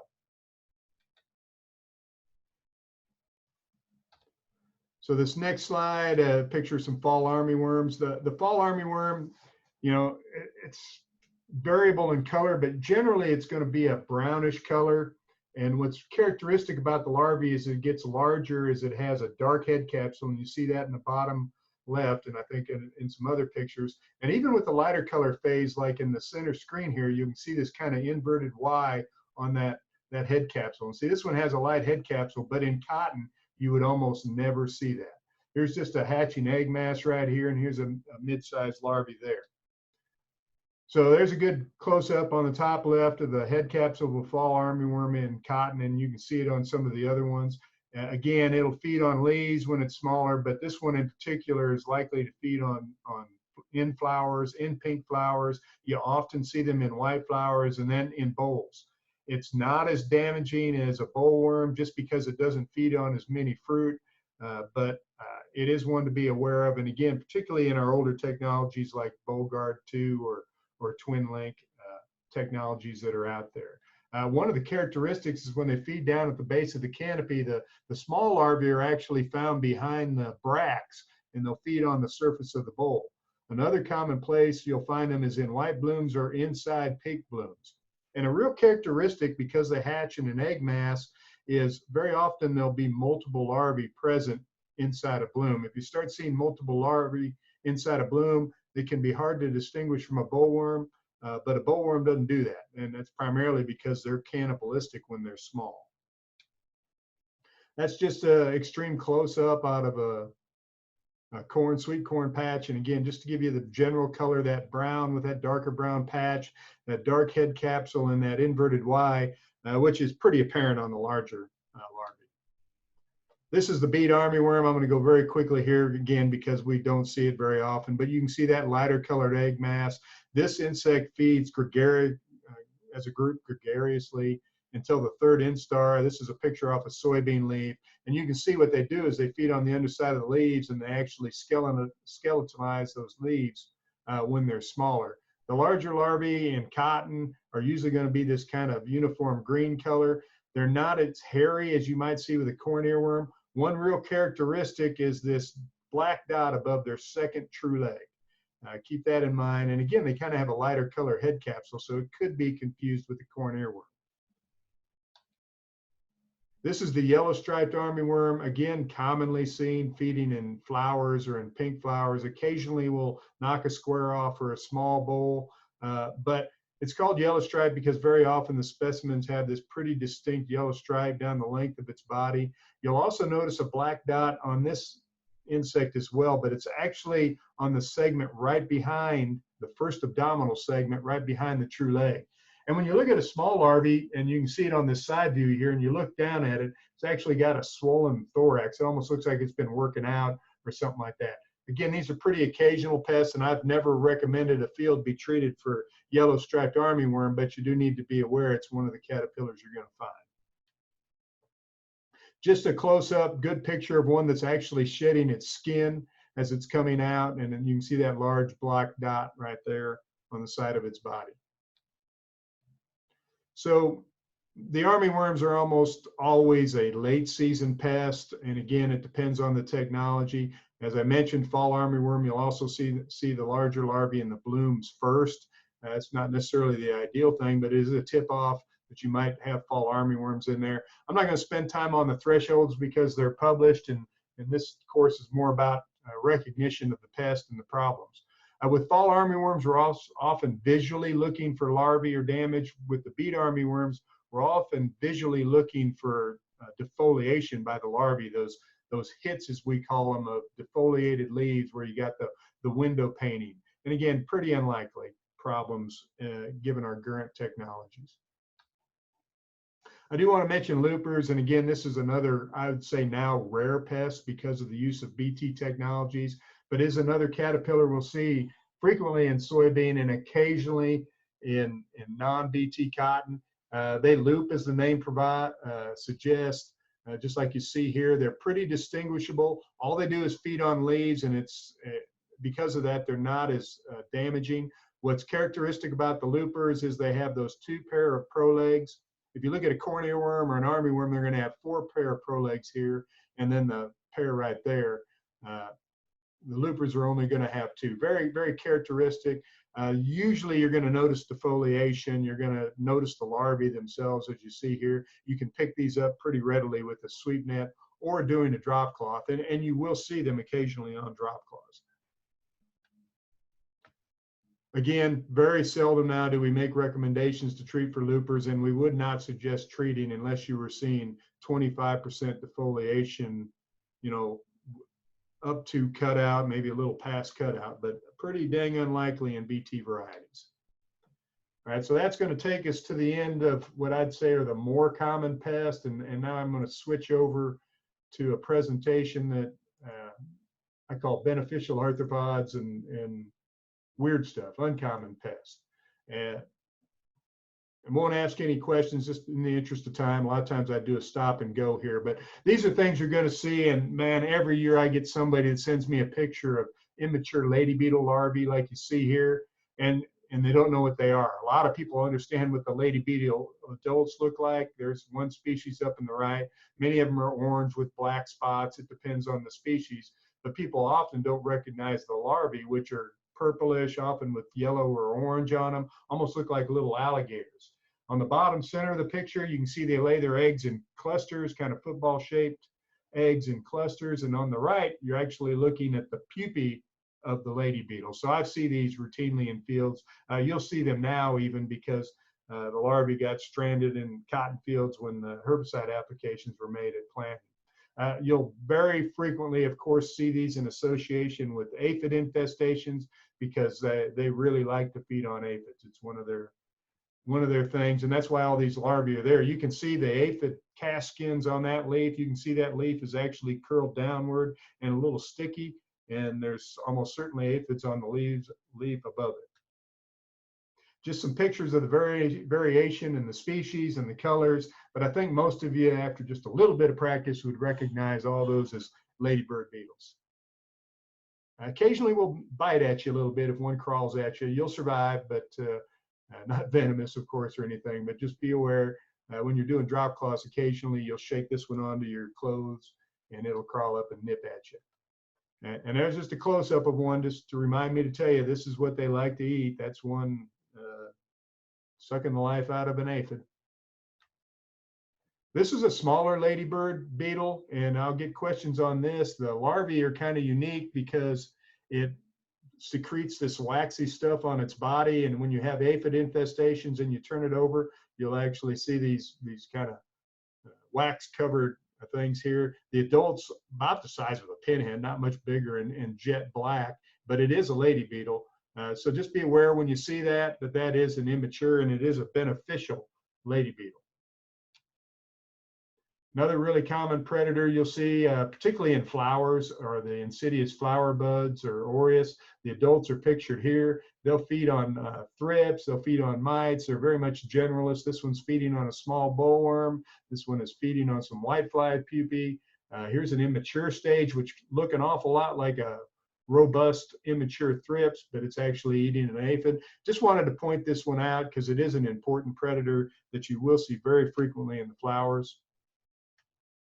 This is another important generalist predator called the big-eyed bug. You need to make sure you recognize it as a non-pest and rather as a beneficial. The adult's pictured here, and you can see why they call it a big eye. It's a little bit smaller than a tarnished plant bug.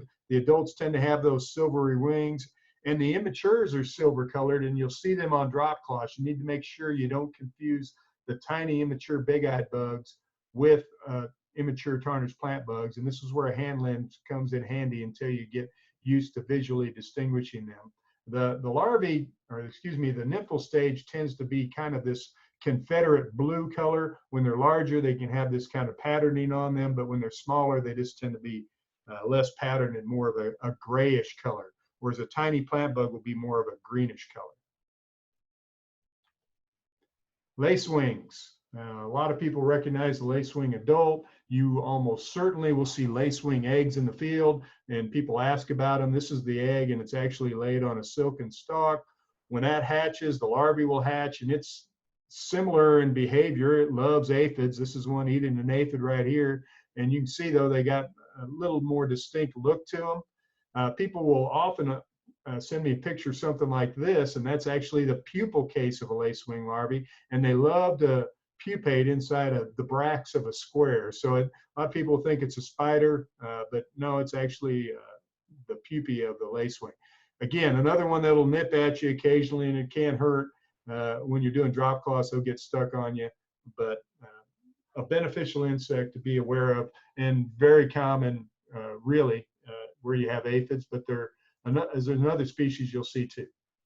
Damselbug, again, another predatory insect that's really a pretty robust predatory insect. It can take a lot of different prey. You can see how it does its business. It's got a pretty robust beak, and we'll see it as a generalist predator on a lot of different crops. This is the immature stage. Again, just to point out that these beneficials are very important. You want to preserve them when you can, and you want to make sure you recognize them as beneficial insects. Just some more examples of beneficial insects. These are the ambush or assassin bugs. This is one of the most famous ones here, the wheel bug with the big spokes on its back. But there's several different species. They just, when you look at them, they look bad. They look like they might bite you, and they will. They can take a lot of different prey, but again, they're beneficial insects that you're likely to see in cotton fields, particularly if they haven't been sprayed with insecticide recently.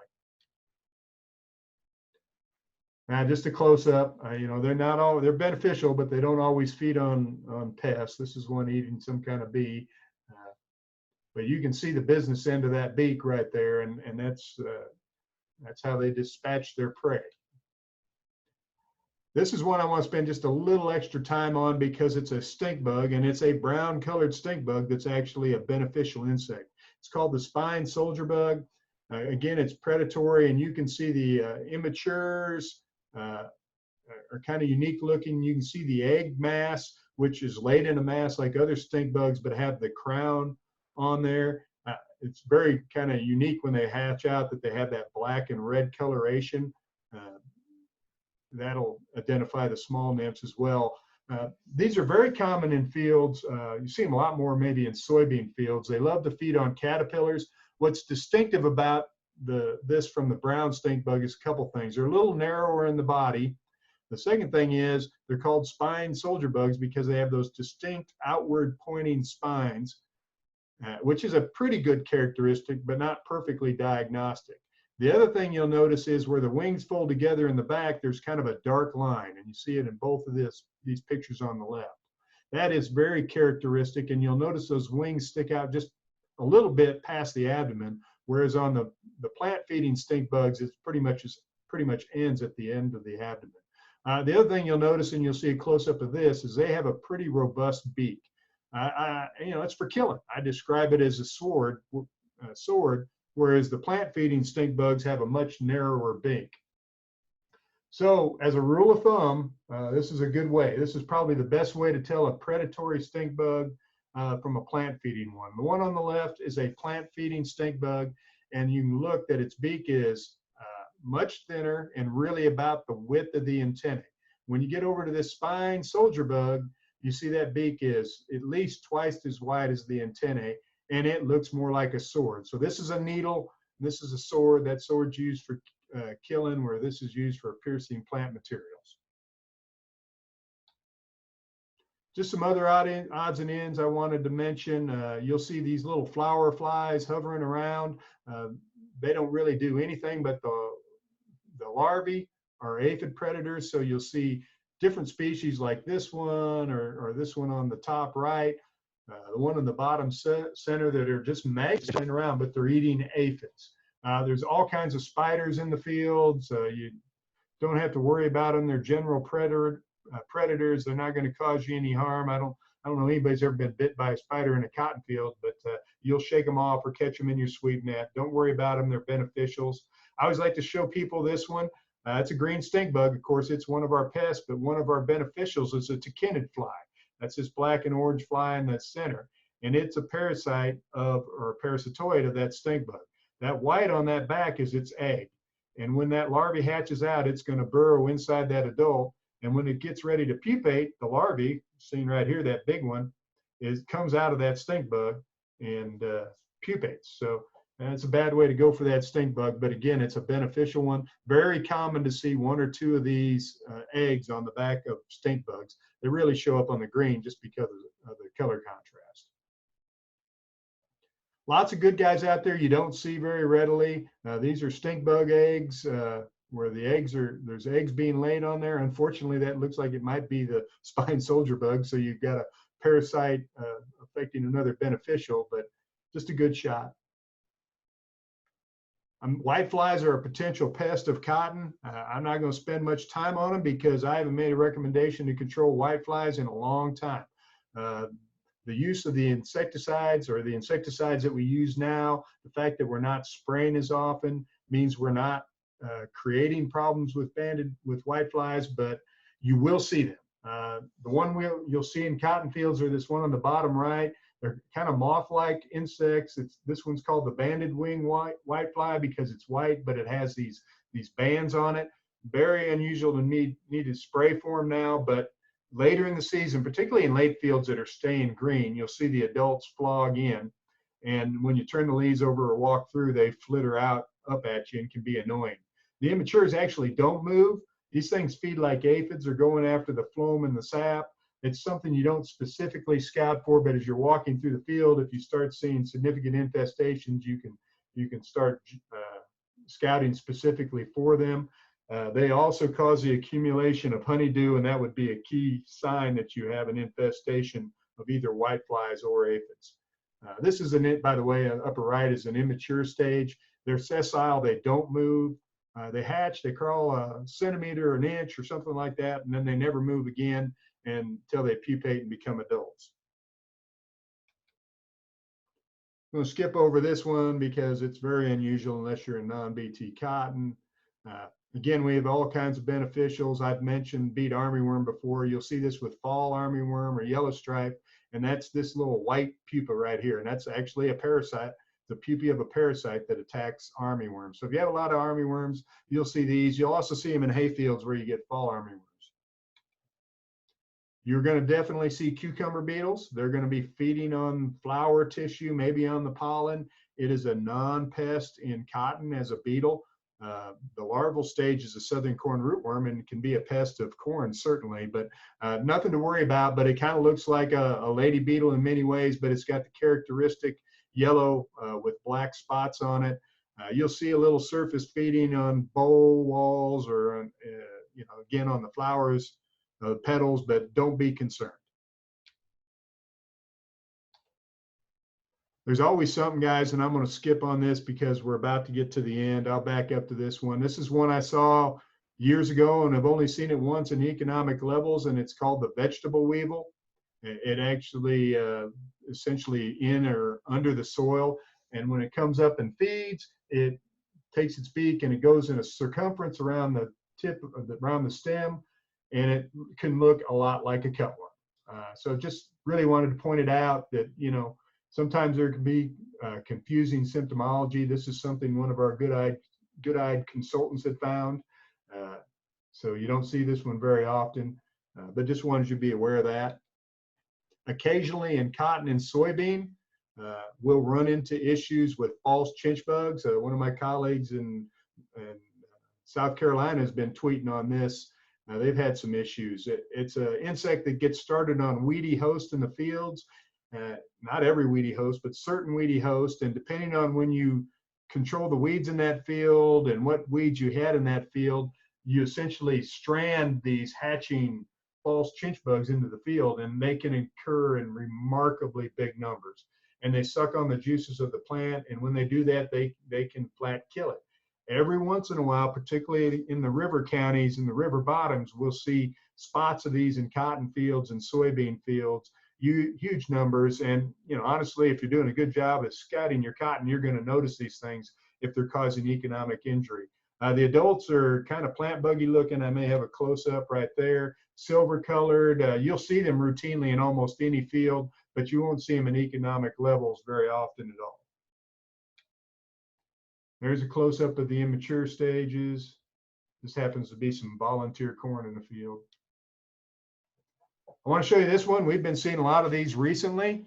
It can be a little confusing. People will see it and think it's some kind of stink bug. And in fact, those immatures right there look a lot like the fresh hatches of the spine soldier bug, which is a beneficial. This is called the white margin burrowing bug. The adult is black and has this white margin on it, whereas these immatures have this red and black coloration on there. You see them a lot in soybean, but we see some in every field. It is a harmless insect. They're actually stranded in that field. They like to feed on the seed of things like henbit and stuff like that. They may feed a little bit on the plants, but we've never seen any economic injury. And I've seen huge populations in some of our tests without any signs of injury. But be aware of it because it's very harmless insect, but it's also very common. So normally I'd ask you which one's which, but that one on the left is the spine soldier bug, freshly hatched, and you can see those eggs with the crowns on it. The one on the right is the white margin burrowing bug. Again, harmless. So neither is a pest, and I think that's what's important to know. Odds and ends, getting very close to the end. Want to mention salt marsh caterpillars because you'll see them in virtually every field. They may have started on weedy host. A lot of the BT technologies don't provide particularly good control. You'll definitely see these in soybean, but these fuzzy woolly bears or salt marsh caterpillars, it actually can be a complex of 2 or 3 different pests. They're strictly defoliators, very unusual in cotton to have to make treatment. Occasionally soybeans will have to be treated. As you can see, they're hairy. They're not stinging hairs like other caterpillars, and their color variation is remarkable. Their hairiness is remarkable. Some are very hairy, some are not. They're pretty active caterpillars. They'll be running all over the place sometimes.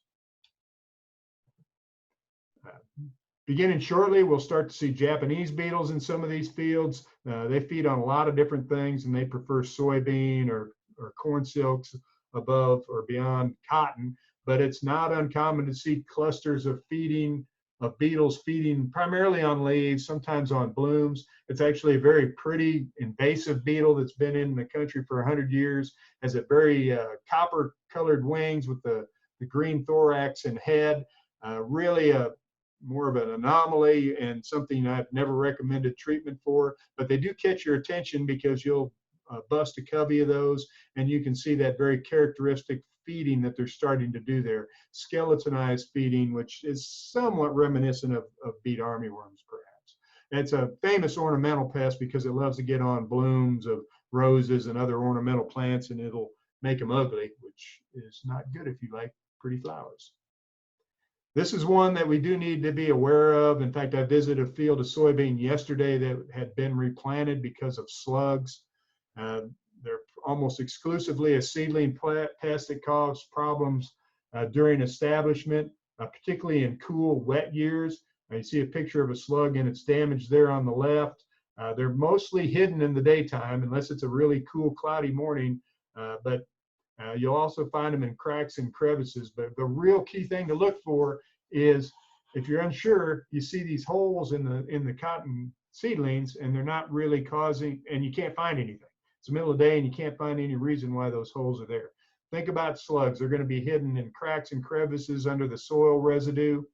Unless they actually sever the plant and cause or keep it from emerging or cut it like a cutworm, this is usually not a big deal, but occasionally we'll see economic damage from this one. It's exclusively a no-till pest and almost exclusively where you have a fair amount of residue on the ground, but the exception proves the rule. So I guarantee you'll see this year if you haven't already, and you may not have recognized it. Just a close-up of some slugs, and I actually just wanted to show you what their eggs look like if you go digging around in the ground. That's what the eggs of those slugs will look like right there, kind of usually in a group, shiny to translucent eggs.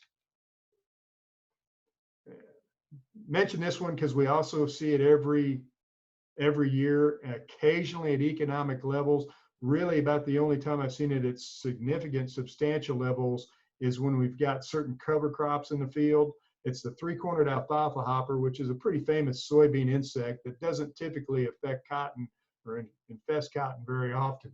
What happens is in a seedling cotton field, though, the adults come in, or their immatures might have been there, depending on what hosts or cover crop you had in there, and they feed with their beak around the circumference of the cotton plant. And you can see these swollen areas on the stem. And in soybean, typically that won't cause any problem unless the plant breaks over later. But in cotton, very often what happens is that plant will turn crimson red, those leaves will turn crimson red, and that plant will die. You will see this most often on field edges, but I guarantee if you keep an eye out for it, you're going to see it this year. You know, it takes a lot of injury to really cause a problem, but again, certain circumstances we've seen economic injury, and I just wanted you to be aware of it. Grasshoppers, other things, there's a lot of odds and ends. You can't learn all this. Again, this thing's gonna be recorded. I think as you get experience, you'll learn to recognize what's common, what's not common, what's a problem. You know, I've been reading some of my colleagues' Twitter to the south. They're having to treat a lot of grasshoppers in Alabama right now in seedling cotton, which is something I've never done before. These caterpillars on the top are things you're only going to see in non-BT cotton, so most of you are not going to have the opportunity to see them. Well, that actually takes us to the end of our presentation. I guess we're not quite as late as we thought. I'll be happy to answer any questions. Are there any questions before we sign off? Well, I appreciate everybody's attendance. I see we've lost a few, but we had a pretty good crowd, and who knows how many we really had with people sharing a room. But hope everybody has a good day and a good weekend. And again, I'll try to post the recording of this either this afternoon or by Monday. Thanks, everyone.